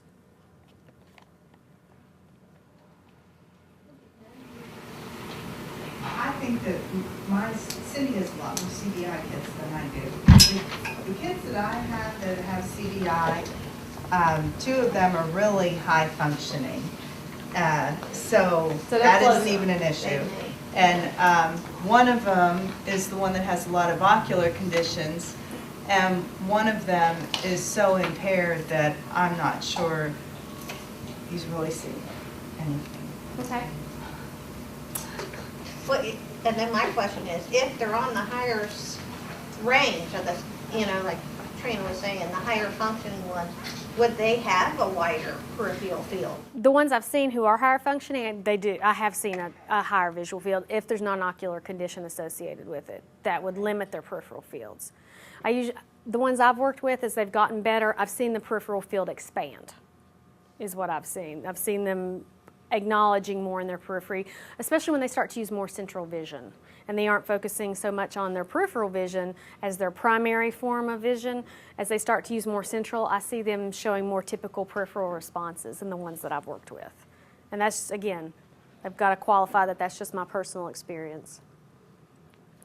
Complexity. I think, for me, complexity is one of the most challenging characteristics that you have to address, because in essence, complexity actually can encompass so many of the other characteristics that we've discussed today. When we talk about complexity, and we're talking about visual complexity, but we're also talking about any form of sensory input in which the child is experiencing. So we're also talking about environmental complexity. So it may be that you've got the most ideal visual setting for the child, that you've set up the environment perfectly to get a visual response, but maybe they're in a diaper, or they're having to wear a brief because they're incontinent and they're wet. And you don't know that they're wet, and typically the teacher is the one who checks that, and so they may not be looking because they're uncomfortable because they're wet. Or maybe they had lunch and they had some food that caused a lot of gas, and they're not passing it, and so they're bloated. And so that's going to interfere with your complexity. I mean, so you've got to think beyond, and that's why I think it's so challenging, because there's so many aspects when we talk about complexity that can impact a child. You've got to think of the visual complexity itself, the complexity of the item you're presenting. Typically, kids in phase 1 need, we use a black board, I use a black cloth. You pretty much have to eliminate all visual complexity except for the item you want that child to look at. Have many of you heard the example of locating the relative in the football stadium before in relation to CVI? Yes, no? That's a great example of complexity. For those who shook your head yes, take a short little nap. I'll be right back. But for those who haven't, it would be like standing you on the 50-yard line on Mountaineer Field on a game day. Full capacity crowd, team getting ready to run out on the field, screaming, everybody's wild, and you have a significant other, relative, child, somebody who you know really well sitting in the stadium. I'll put you on the 50-yard line, sun blaring in your eyes, and I say, could you please point them out? Well, there's no reason why you shouldn't be able to point them out. It's either somebody you know really well or somebody you gave birth to. I mean, nobody knows them better than you. Why can't you point them out? There's just too much information coming in, too much visual complexity, too many colors, too many heads, too many shapes, too much distance. There's just too much information. Even though you should be able to do this realistically, you can't do this.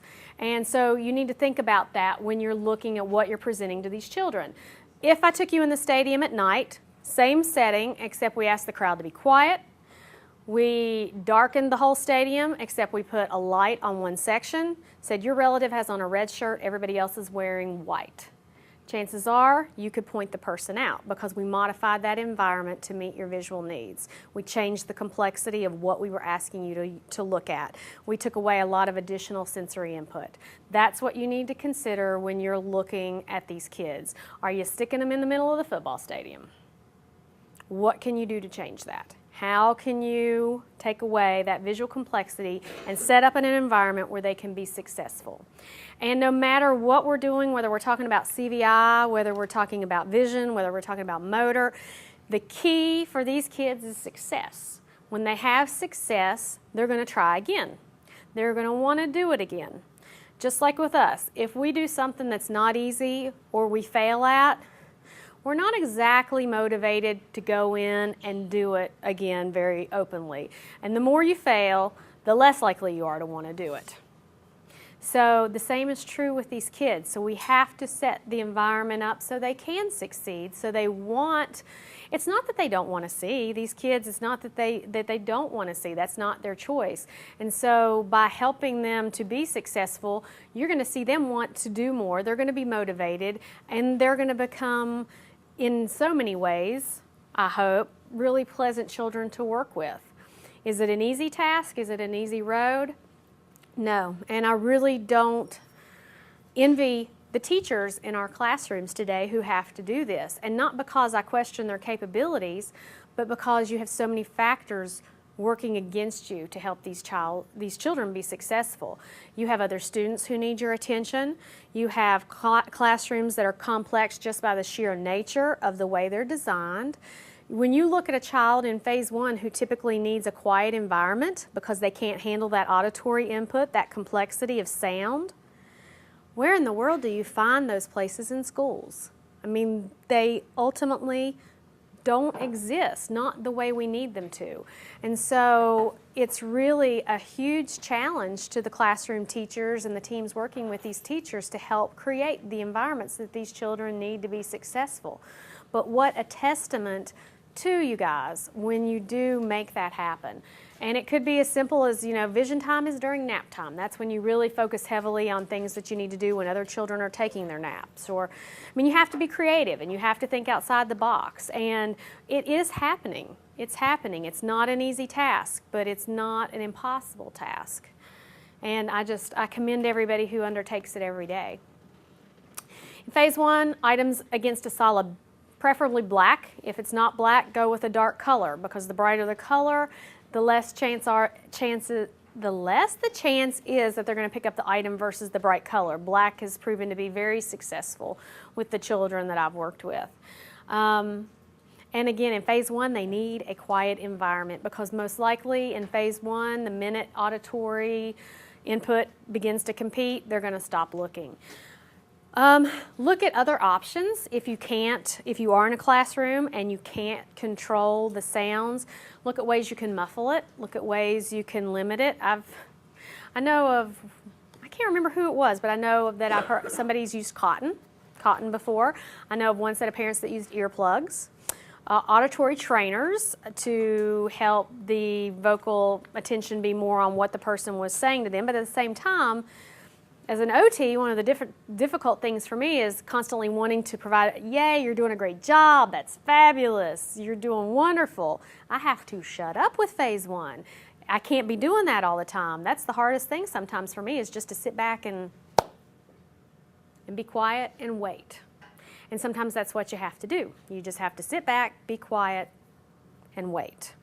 So don't forget about yourself when you think about competing auditory stimuli. Can you get the ball? Can you get the ball? Hit the ball, hit the ball. Well, you may be the whole reason that they're not, because you're talking too much. It's a pretty white picture, even with the screen, but in terms of talking about the visual complexity, it's a white dog in the snow.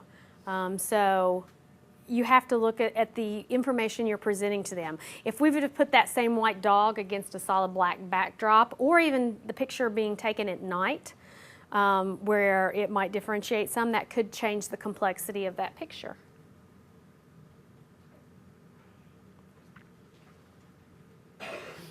We've already talked about those, the complexity of the actual target, the complexity of the array of the environment, and the complexity of the sensory environment as well. And when we talk about complexity and we think about distance viewing, which we haven't discussed yet, again, you can see how all of these characteristics start to overlap and intertwine. You don't necessarily just have one without the other. So as you start to look at distance viewing, when you first start to work with the child and everything you're looking at is right here, and then you open that distance up to 4 to 6 feet. I mean, just think about everything that you see when you look at me. You don't just see me. You see the table, you see the people in front of you, you see the items on the table. So as you open up that child's distance, you open up and make the complexity of that environment more difficult.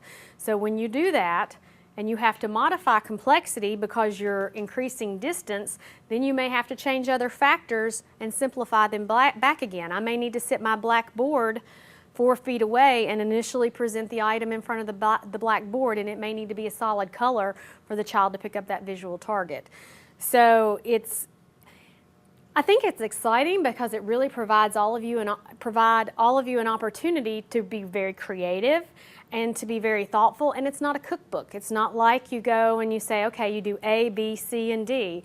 You really have the ability to be as creative as you want to be and as you can be. And your teams can really do some dynamic things. Here are some different targets. Probably, let's see if I turn this slide off. Can you see that better just for the moment? I mean, if you look at the balloon, that's a pretty simple, non-complex item. If you look at the red ball, still, 2 colors, pretty simple and non-complex. But as you go into the rattle of the clown in the bottom right-hand corner, I mean, it's definitely more visually complex than the 2 single-colored items, but still, you have a fewer number of colors, relatively simple patterns, except for the ear, hair kind of things. And so that's going to be a more visually simple target than even the drum, which has the designs incorporated into the blue. So you have a more visually complex target there. And then if you look at the train, and especially the Jack-in-the-Box, those are very more visually complex targets for the child to look at.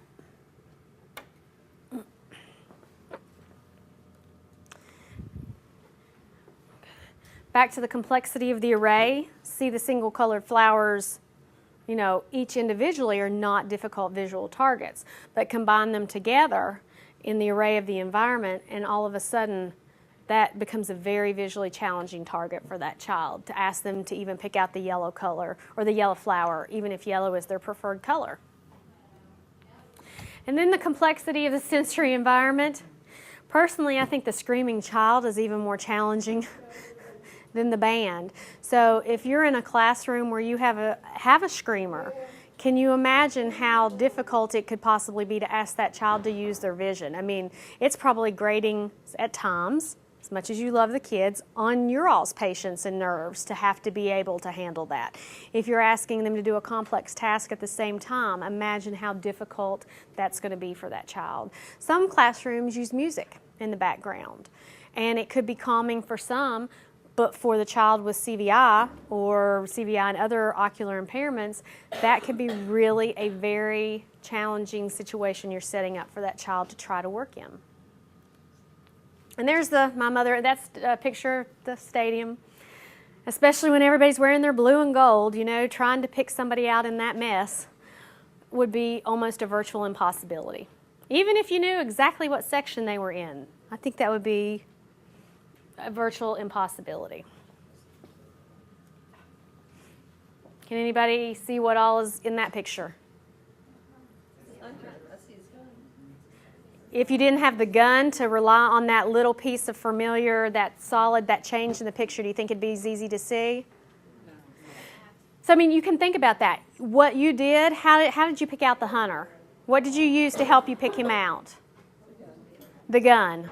So you found something different in that and something that was familiar. But if you have a child that doesn't have any frame of reference, that doesn't have familiar items, and everything looks like that, you know, it's going to be a lose-lose situation all the way around. This is the breakdown of the complexity across ranges. That they respond only in the strictly controlled environments. And essentially, if you look at the complexity, as the child progresses through the range, obviously the controls on the complexity decrease. They can tolerate more noise. They can tolerate more going on around them. Now, one point I'd like to make for those who work in early intervention to take into consideration, to walk into a home where a parent has multiple children and tell them that everything has to be quiet, I say good luck to you on that, because chances are it's not going to happen. And sometimes it's hard enough to get our families to carry through with the interventions that we need them to do. If we set up interventions, and even in the classrooms, if we set up interventions that are unrealistic and are going to be more work for the family to accomplish than they feel is valued, then chances are those interventions aren't going to occur. So the one thing I've noticed with children who aren't firstborn children who have cortical visual impairment, if they're born into a home where children are already present, very often that is white noise to them. Because from the day they came home, that noise has been going on around them. And That can be a similar situation for your kids in your classrooms, depending on their ages, how long they've been in school. Some of this stuff can fall into white noise. So you kind of need to figure out what is white noise to them and what is distracting noise, because that could be important. In a home where there are multiple children and you have a child that has come into a home and they're used to that white noise, that's not going to distract them. So, but if something different occurs, same is true with pets.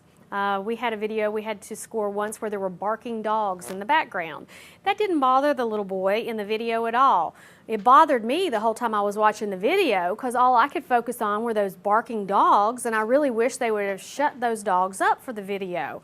But I mean, so everybody's distracted on different things. So as you know your children, you'll figure out what's going to be more white noise to distracting noise. Yes, ma'am.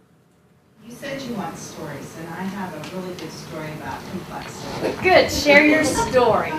I worked with a student in another county, and he had CVI, but his characteristics could easily have been attributed to autism or something else.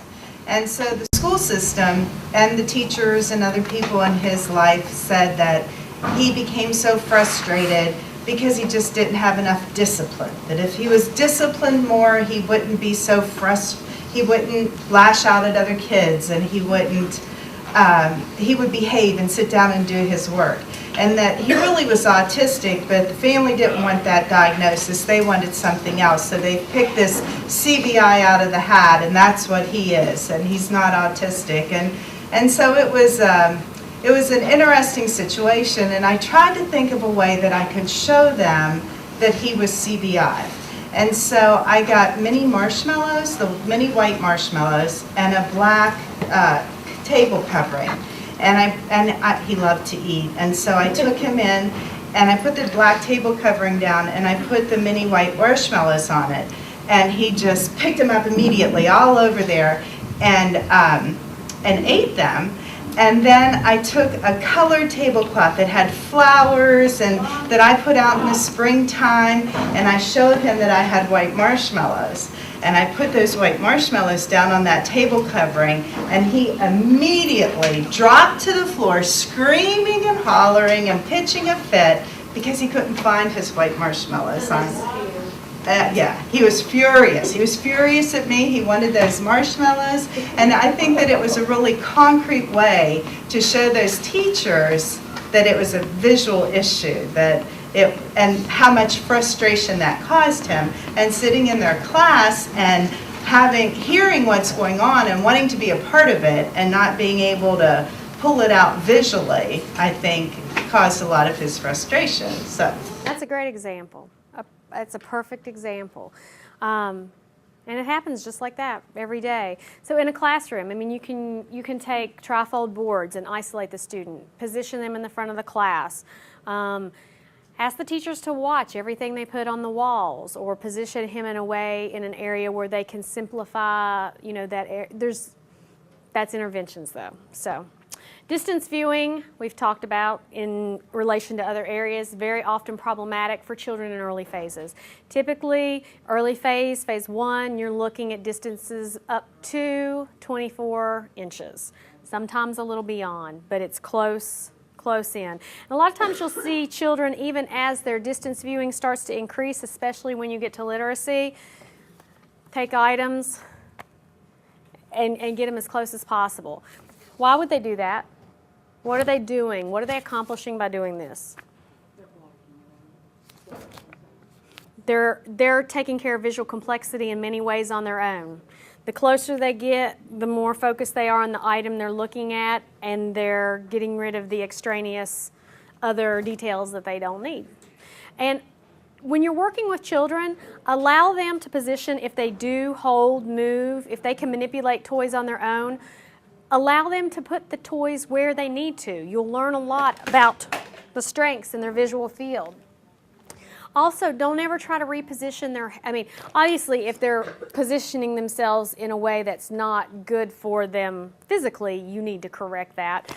But if they need to look at an item like this, then don't put your head up, turn your head to the middle, turn your head to the middle. You may be doing as much damage as you are good. when you do that. So keep that in mind. And keep in mind again with distance viewing, the other characteristics that come into play, the further the distance gets, the more complexity the environment provides to them. And visual complexity is the biggest issue, but then you have to take into take into consideration the other factors of how you can control the complexity, which gets back into color, which gets back into movement. There may be latency as that distance increases. So everything, it's a big pot and everything just gets all mixed up together. We touched on this again earlier. It's the progression of resolution. You've got that twice because it's important. But it doesn't always have to happen that way. Like I said, novelty for me, I would move to early resolution in the children I've worked with. I actually see that resolved typically or make progress a lot earlier than when I hit those middle fields or middle area of the range. What does the assessment look like? The assessment typically looks like we start with interviewing the families, interviewing the parents, interviewing the teachers.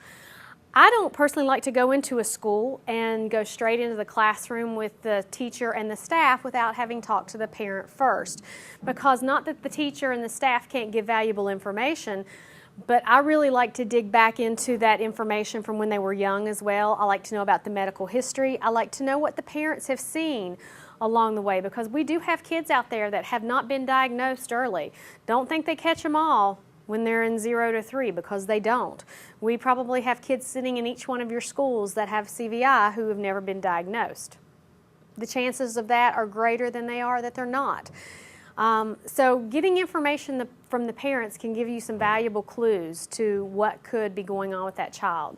I like to do observations, include observations with how does the child typically perform without any modifications. If they are receiving services, what is working, what is successful, what is the team having success with, and then do the direct assessment with the child and interaction hands-on. And that typically involves modifying the environment and see if we can't get visual responses based on that environmental modification. I generally start very basic. I start with light. I start with a dark room, black backgrounds, lighted objects, and then start to move up from there.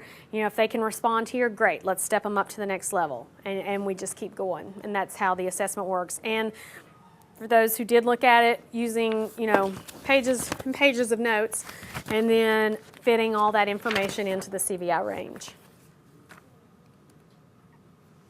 CVI can be severe, moderate, or mild. When it's described based on using the range, it's described in phases 1, 2, and 3 based on their levels of functioning. And again, the number ranges from 0 to 10. Thank you for helping work that out as to how we get to that score. And the phases guide the intervention strategy to support the best visual functioning. So if we know they're in a phase 1 based on that scoring, then we know based on the information you have in your handouts. Typically, phase 1 usually runs from a 0 to around 3, 3.5.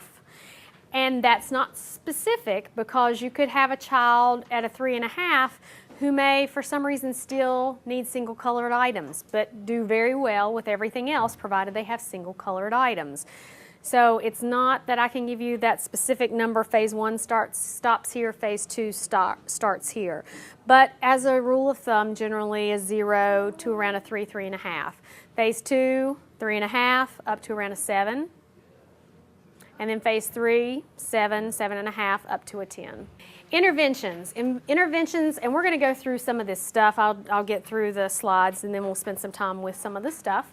Interventions, really, it's the environment. The key to everything for these kids is environmental, it sounds so good, environmental engineering. So when you go into a classroom and talk to the teachers about what you're going to do, tell them you're going to be doing some environmental engineering to help them better structure their classrooms. It sounds really, really good. But it's true. Everything that's going to lead to success with these kids is going to be based on what you do to their environment. And that's down to their toys. I mean, you're changing the things that they do, the things they work with to help them be successful. Again, it's based on the individual child and student.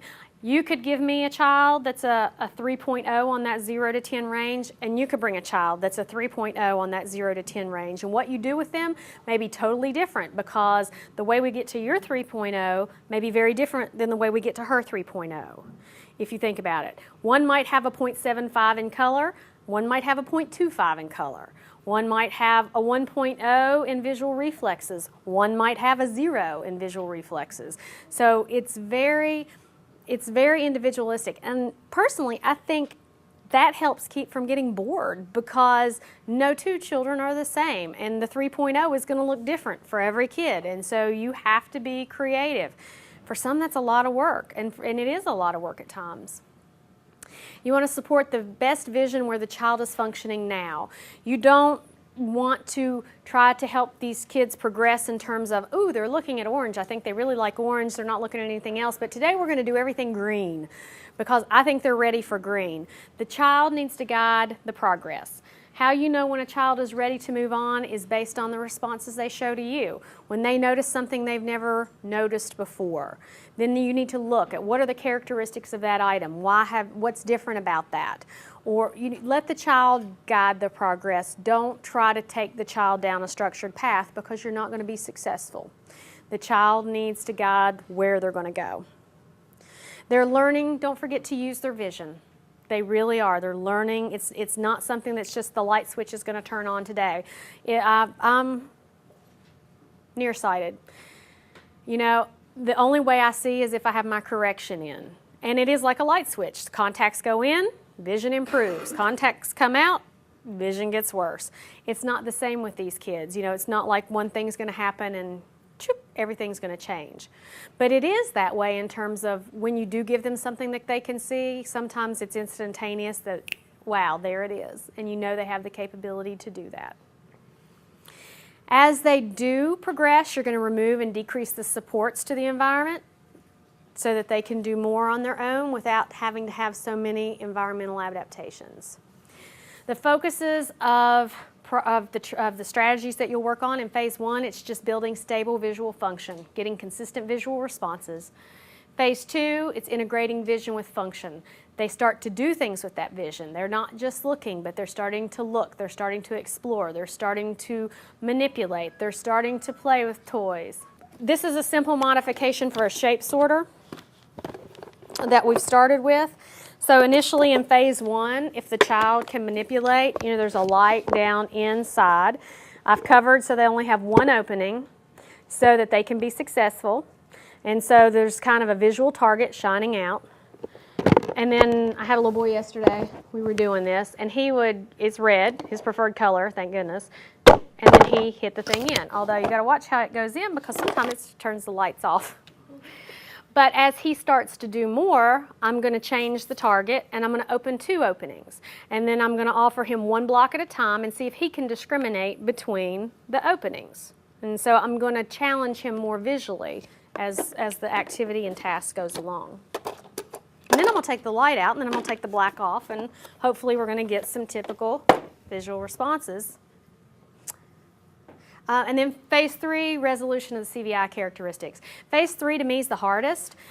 Again, like I said, many of the kids I work with, by the time, the ones in early intervention, by the time we hit, when they're in phase 3 and it's time to transition into the schools, they really are demonstrating typical visual responses. And I can't tell you how many families I've had who really don't feel vision is needed anymore, and don't even want vision going into the school systems, because to the parent, the child looks typical. And it's very hard to convince them that some of the biggest challenges with these children in phase 3 are when they get to literacy and when they start learning to write. And you don't see that at 3, because your literacy is more picture books, it's not reading. And they can look at the pictures and they can see the pictures, and your writing is scribbling and coloring, and they don't necessarily have to be in the lines.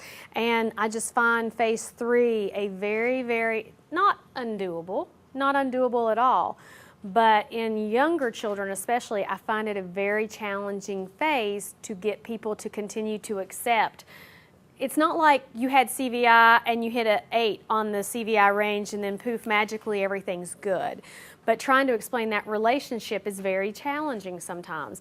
And then when you have your older children who you have in schools, when you get into phase 3, it's very frustrating because a lot of times it does look like a learning disability, that they can't read. But if you enlarge that print, if you use Ocular cards for them, if you highlight the outline or outline the words in a preferred color, suddenly they can read anything you give them. Oh, Ruth Ann, help me with this one. Bridget, one of our other mentors, had a little boy in Urals County. He's moved now, right? You know who I'm talking about? I do. And he wasn't reading, and the county had all but chalked him off, hadn't they, for special ed? And didn't the family move in part because they were so frustrated with the system? And within 6 or 9 months of moving into a new system outside of West Virginia, not that West Virginia had anything to do with it, he's reading. And from what I remember her saying, reading very well. Almost, not maybe quite age appropriate, but very close, very intelligent little boy. And it had everything to do with his CVI and nothing to do with a learning disability. Phase 1 overview, students generally require single color objects, objects of preferred colors, objects that produce movement or are shiny because it gives the appearance of movement, presented against a simple background, and objects that are familiar, but not necessarily. Phase 2, students generally require reduced information when presented in 2 dimension, and that's one thing I forgot to mention. Phase 1, no 2 dimension at all. Everything needs to be 3-dimensional and things they can hold, feel, touch, manipulate. Until a child scores around a 7 to a 7.5 on the CVI range, depending on the child, 2-dimensional items are not recommended. So even if you've got a child at a 5, you need to put your books away. They're not ready for that. Now you could create some things on your own. You can make your own books. These are just some things that I've gone through, like stickers from craft stores and things like that, things that have texture, things that come out from the page, things they can touch and feel. If you really feel like you need to do books, if you have older kids and you really do need to work on some of that, you can make some things for your child. But just to go to the store and pick up a book and expect them to be successful, you're just creating a situation of frustration where you're probably not going to achieve success.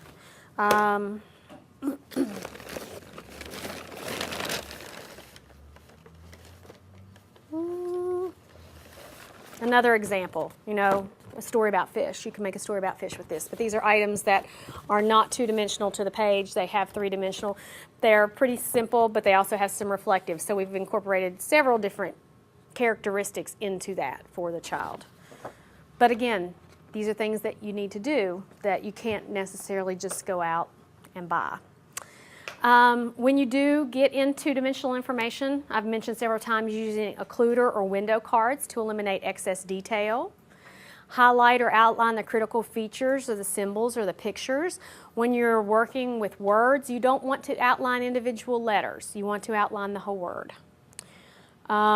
Students should be, like I said, at least a 7 to a 7.5. And I've seen that with the kids I've worked with. Anything below that, I have not had success. I don't know if any of the TVIs have, but I haven't personally.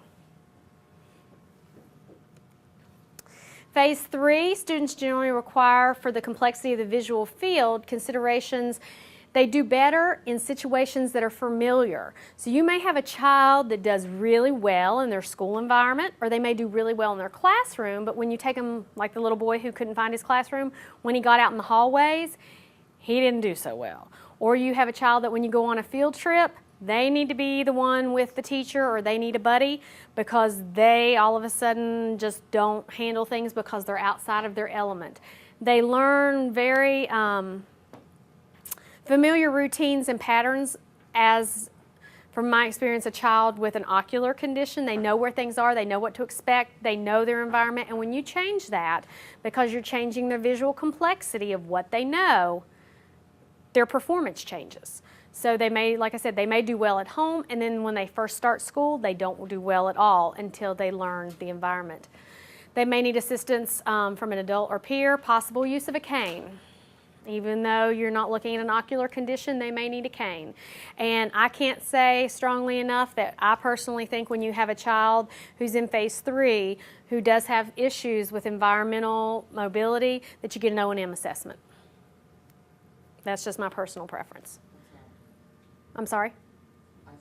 Oh, orientation and mobility. Have an orientation and mobility specialist come in and assess that child and make recommendations. Sorry about that. In the classroom, you need to help the student think about their thinking. Use a lot of descriptive cues, a lot of verbal instruction. You need to be very, not just like look at the star on the wall, but look at the yellow star on the white wall beside the big white and red clock. I mean, as much information as you can give them to use what they know to visually respond to what you're asking them to do. And focus on problem solving rather than specific strategies. How can you help that child be successful in a variety of ways versus, I mean, you have to look at specific situations, yes, but you know, look at the big picture as well. CVI in infancy, again, it goes back to the plasticity of the brain. First 3 years are the most critical for permanent changes and impacting our children. Early identification provides the best opportunity to take care of this or to address this and to take advantage of it. Don't wait for that medical diagnosis. I'm not saying don't get it. I'm not saying don't get them to the doctors. That's the first thing I want to do when I get in with a family. But don't wait to make changes until you get that diagnosis. The worst thing you can do is not be successful, but the best thing you can do is going ahead and getting that child to demonstrate some type of response. And the faster you get in there working with them, the better off they're going to be. But again, get them in to see a pediatric ophthalmologist as quickly as possible. Parents are the best reporters about their children, and when you have school-age kids, I think the second best reporters are their teachers, at least the teachers who've had them for a while. If it's a new student, they may not know them that well yet, but in some systems, you have teachers who have children for several years at a time. I know the school where my children go, the mild-moderate class, mild-moderate in my class, the kids are there K through 5. So, you know, that same teacher, unless the teacher changes, is going to have that child for possibly 6 years. And I know the teacher at that school has 2 students in his class that has CVI in his classroom. Expect improvements. You need to look if their sensory systems are getting overstimulated, and if they are, why, and what you can do to help with that. Don't forget about signs of stress and fatigue in our kids, especially the ones who are nonverbal. They're not going to come tell you, I'm stressed out, this is too much.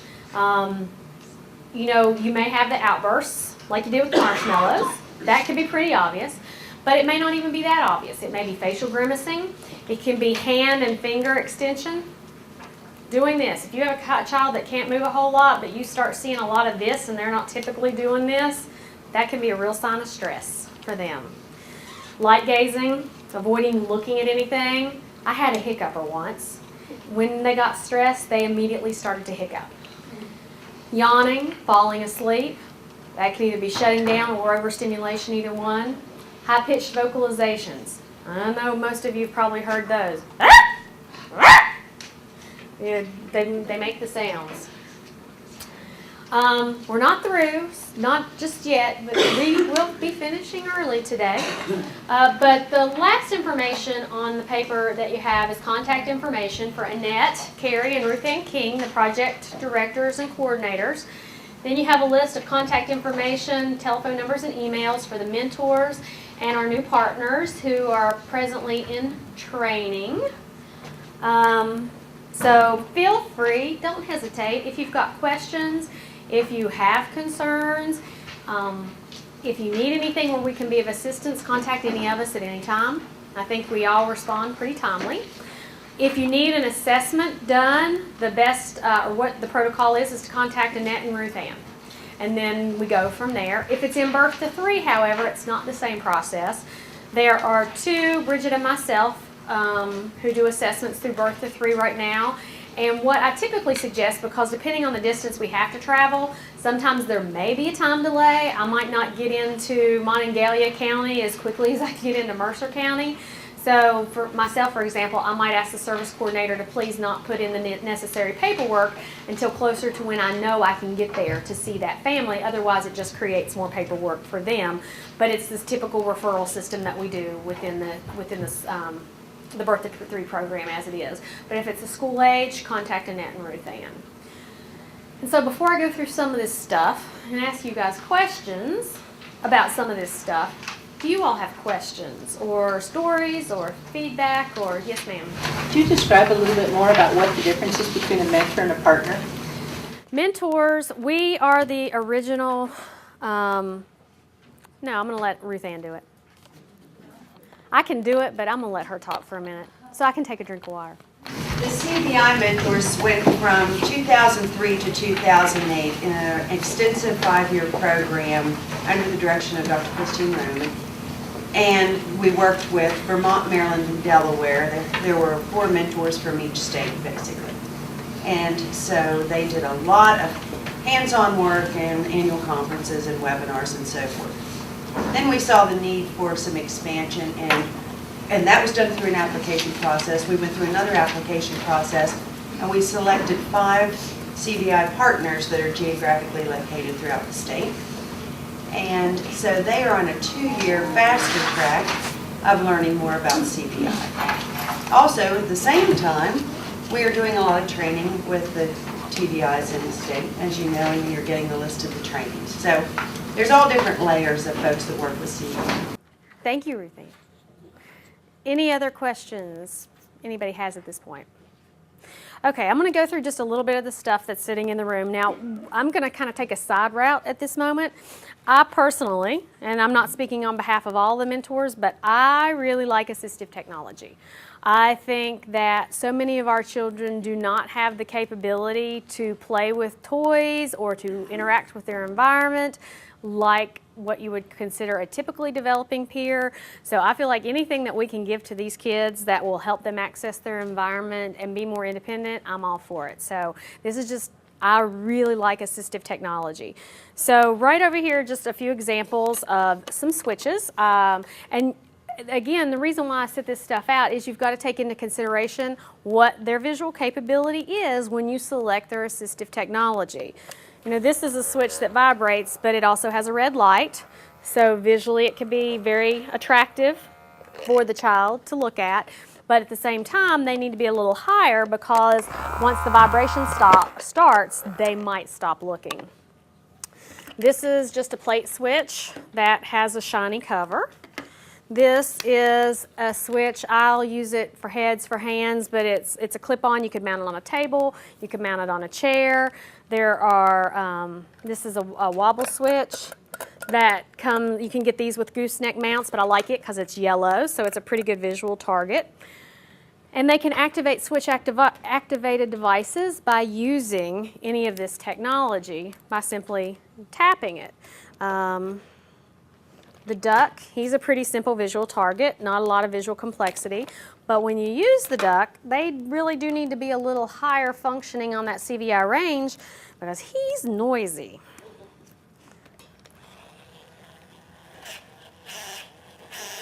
So for some, that might cause them to stop looking.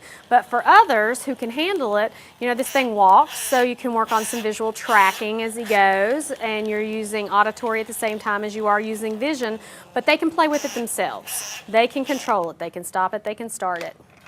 This is a switch with the little giraffe. So if they get the giraffe, it activates the switch. This is a jelly switch. These are just some examples of the switches and some examples of some switch activated devices. I love this one. This is an MP3 player. With 2 switches, they can turn it on and off. They can change their music, and you can upload any kind of music that they might like off of any player like you would to your own MP3 players. And now they can, so if they can't handle, for example, you have a child in the classroom who noise really overstimulates them, stick their headphones on, and they can control it. This is a remote control for a television. It's switch activated. When you get to phase 3, a lot of kids can watch television. They have the capability, even though it's two-dimensional, but there's a lot of movement, a lot of light. I have a 20-year-old who has, we've got one of these ordered. He was in heaven the day he could control changing the television stations on his own. But I mean, I can't blame him, you know. He's been pretty dependent. Yeah, can you imagine if we sat you in a chair and you were stuck watching whatever somebody chose for you? Although, I will have to say, his mother told him she'll disconnect it. She's not going to give him the volume switches. And depending on what she finds his choices to be, she may disconnect his channel up and down switches as well. So, I mean, you know, you got to look at what you're looking at. This can be a two-part activity. Where's my other one? Let me find the other thing. This could just be a simple puzzle that you start out with a child. It comes with different pieces, so initially you could put in all wooden pieces. I hope you can see it without me dropping it, except for one opening, and it's a simple yellow thing. When it goes in, they get an auditory reward. So if they do stop looking at that point, I'm okay with that for a minute, because visually they had to identify it, find it, and do it at first. It also comes with a cord, so it can be a switch. So you could attach it to something else so that they could operate the device by successfully doing that. And it comes with more openings, so you can increase the complexity as you go along.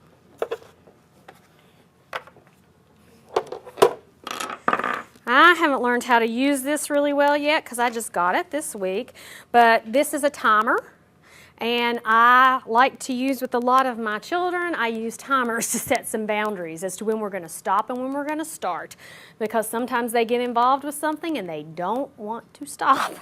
And so this gives not only an auditory cue, it has an auditory, you can program it to either have auditory or not, like it makes a different sound when the green comes on, when the yellow comes on, when the red comes on. You can program it so you don't have any sounds, so you just have green go, and you can control the time for each color, but when it gets to red, and you stop. So I like that because it's got light, it's got color, and you know, even for adult learning, multisensory learning, they say, is best. If you can get the information in more than one way, chances are you're going to be more successful.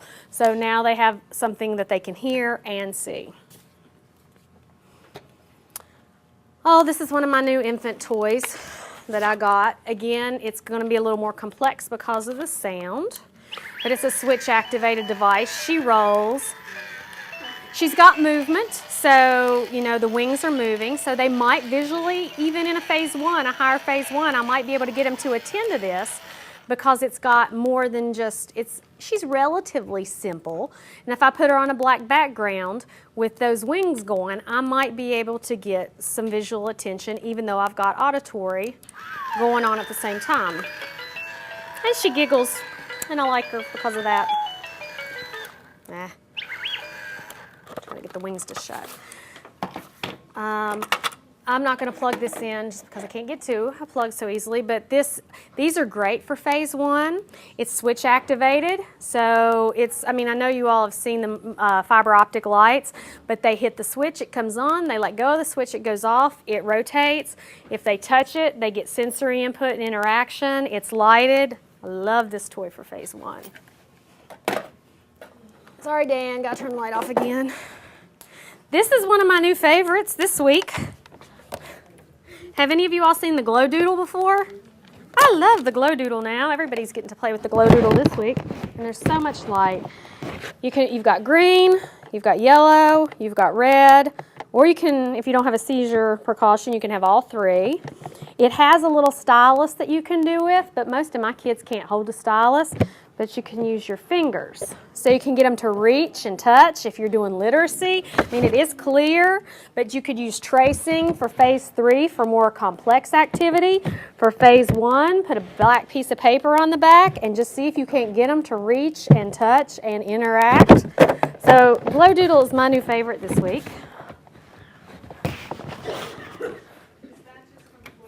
Walmart on sale for $15 this week. $15. And I'm sure Toys R Us carries it too.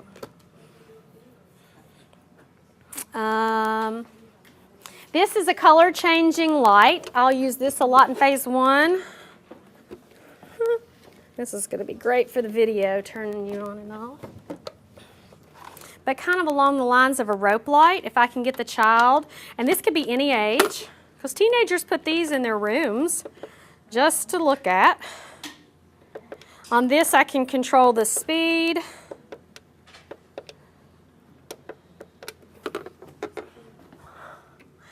I can make the colors go fast or slow. When I get to a certain, let me see, thing, I'll say a child's best color is red or blue.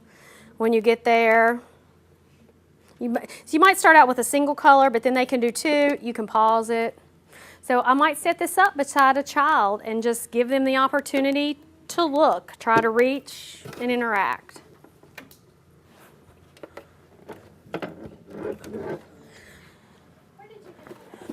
I found this at Big Lots. Yeah, you just can't shop regularly for stuff. Some stuff, yes, but that I found at Big Lots. This is a switch-activated musical toy, so you can do very simple first where, I mean, you could black out part of these. You could make an occluder card to where you only have one, or you can do multiple ones. And they reach and touch. Or you can change the setting, and this is when they can handle more auditory, where it plays a song.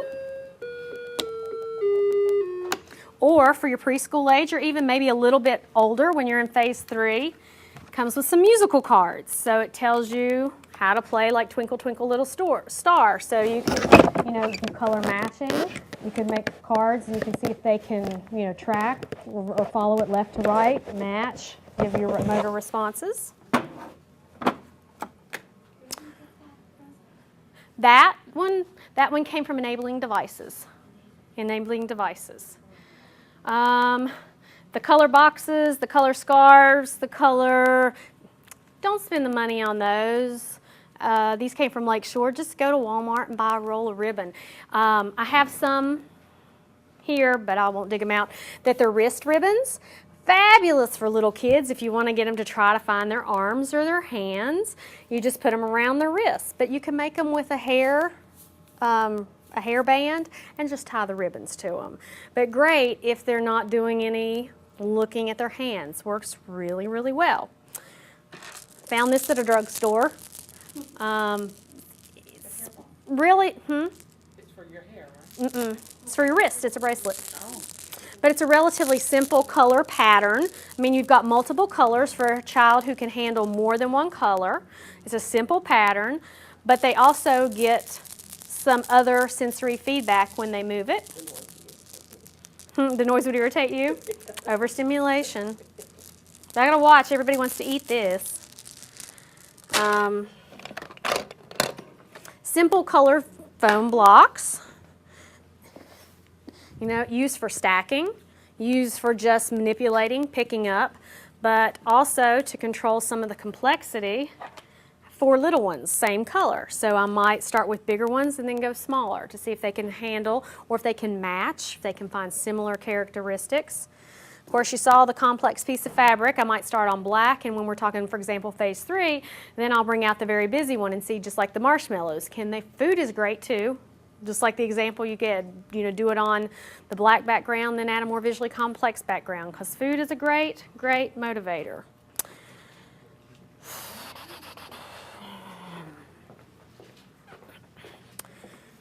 These are some examples of some of the, I like computers. I love switch-activated computer programs with the kids.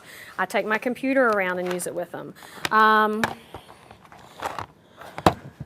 The Switch It Maker is a great program because you can design your own program specifically for the kids you work with. You can upload pictures, you can create your own with solid color shapes, you can control it any way you want. But many of the other Switch It programs like Switch It Farm, Switch It Christmas, different Switch It programs, you can go in, you can change the color backgrounds, they can use it with the computer, you can add the sound, you can take away the sound. So phase 3 for computers.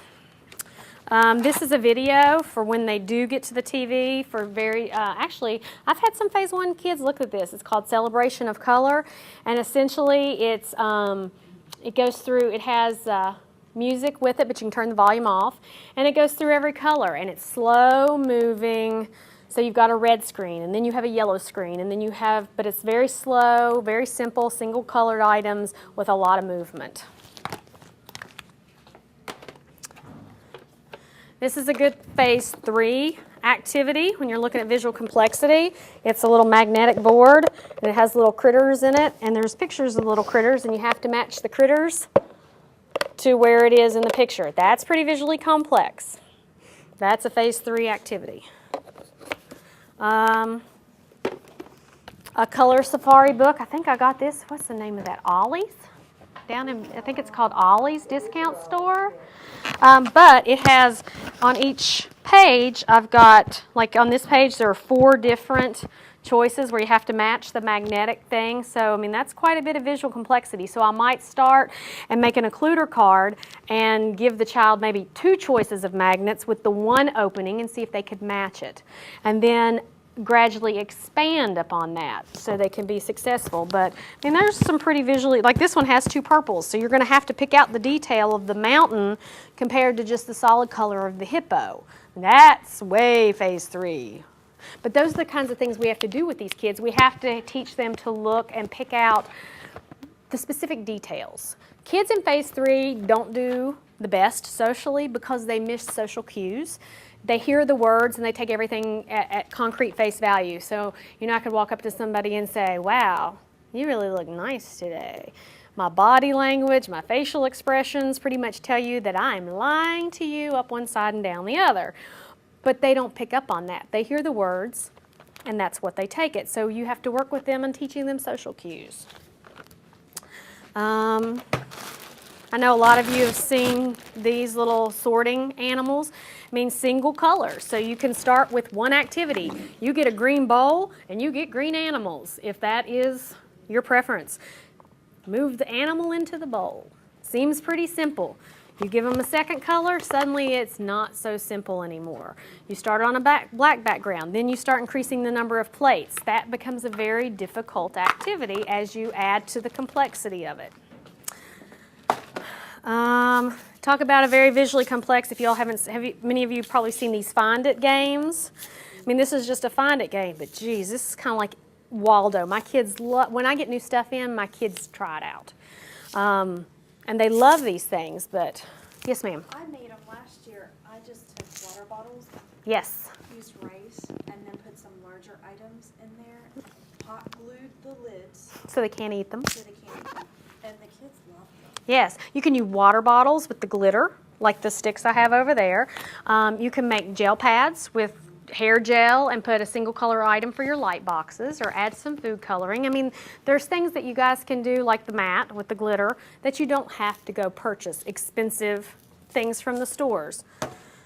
Here's another, I wanted to try to make sure to bring plenty of phase 3 things too, because I think everybody knows what single colored items are. But this is, I really like this for some of the, actually I had a 3-year-old do this. They weren't quite 3, I had a 2+-year-old do this. But it has, for, if you can see, it has these jewels which are nice and shiny, but single colors. But then you have patterns. They come with different patterns and you have to match the item to its corresponding shape. That's not that easy. And I was totally impressed when the 2+-year-old did that. They were pretty smart though. But still, that's a pretty complex phase 3 activity. Now, I've done this with a phase 1 child. I love to look at ways to get them involved. Hi-Ho Cheerio, it's a switch activated Hi-Ho Cheerio game. Love it. But you hook your switch in.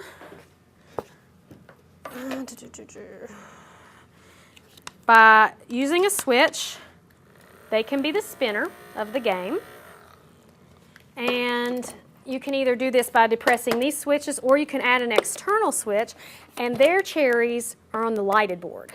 So they get extra visual support. You can work on counting, you can work on following instructions, you can work on turn taking, you know, you can do a whole bunch of things. And little kids, you know, 3-year-olds can play this, even younger, with their parents, and it allows them to participate in a family activity, playing games that they might not be able to do otherwise. This is just a flashlight, a cheap flashlight with a rubber duck glued to it. So look at any kind of object that's translucent and glue it to a flashlight, and you have a phase 1 toy if they need light.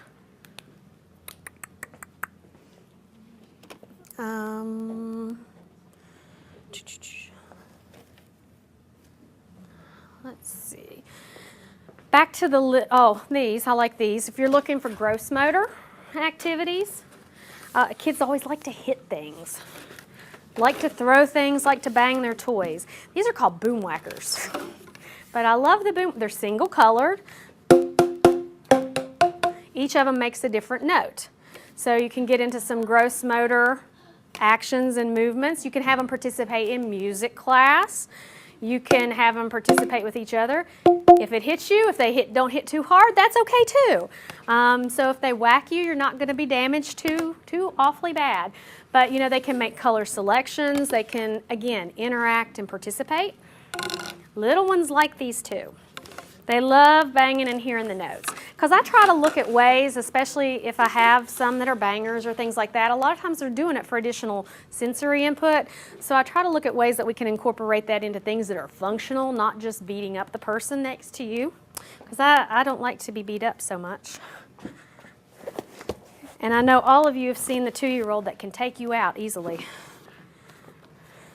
Highlights magazines.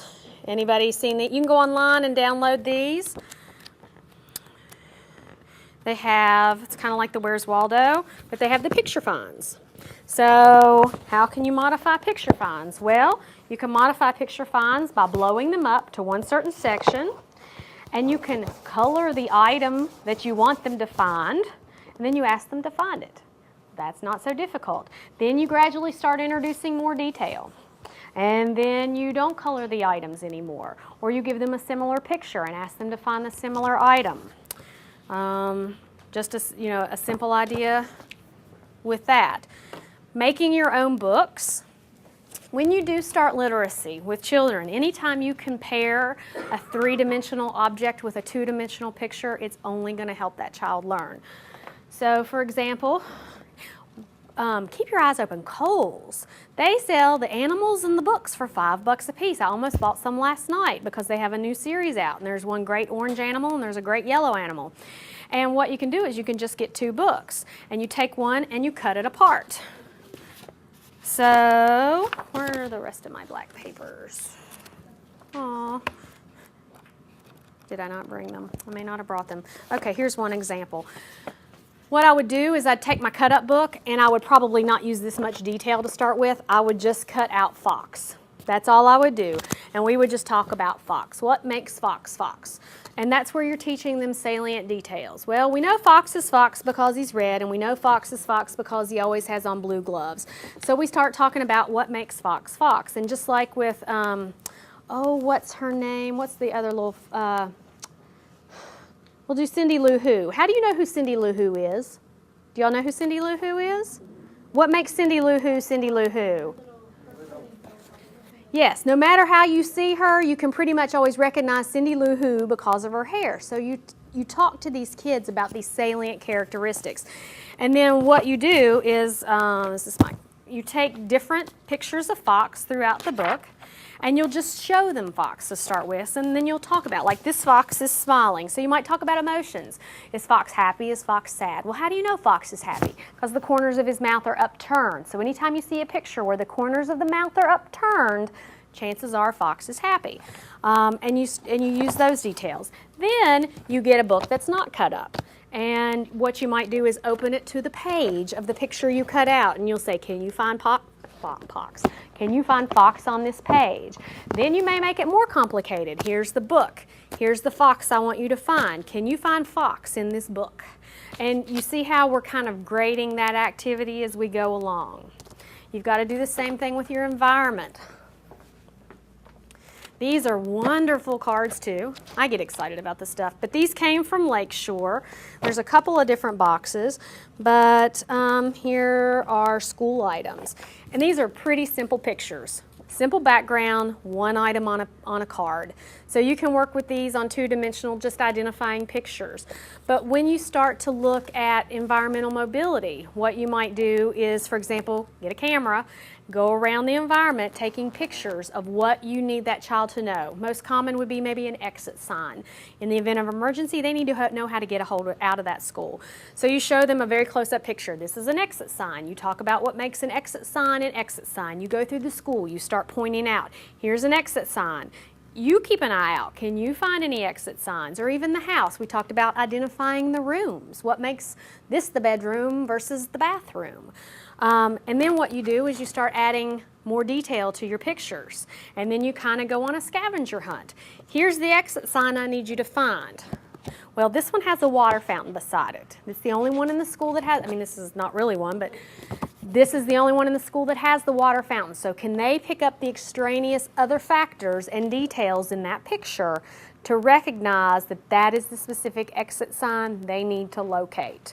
It's more, that's where they start learning about the details of what they're doing and working with versus just, ooh, look, a pencil holder. Where in the teacher's class would you find a pencil holder? Oh, well, we'd find a pencil holder on a desk. We might find it on the shelf. Where at home might you find a toothbrush? In the bathroom, in the kitchen. Well, would you really find it in the kitchen? And start discussing. And with children who aren't articulate, use switch-activated verbal devices. Use Big Mac switches. Advance them up to more advanced communication devices. Because they can't speak does not mean they can't communicate. And I think we underestimate these children significantly if they are nonverbal that they can't communicate with us. But they can. You just have to find the mechanism that's going to be successful for them. And it may not be the first thing you give them, and it may not be the 500th thing you give them, but I truly believe that every child has the ability to communicate, even if it's yes and no. Do you want to play? No. Do you like me? No. But, do you want to go away? Yes. Okay, they can communicate. Let's see, is there anything I've missed? I think I touched on most everything.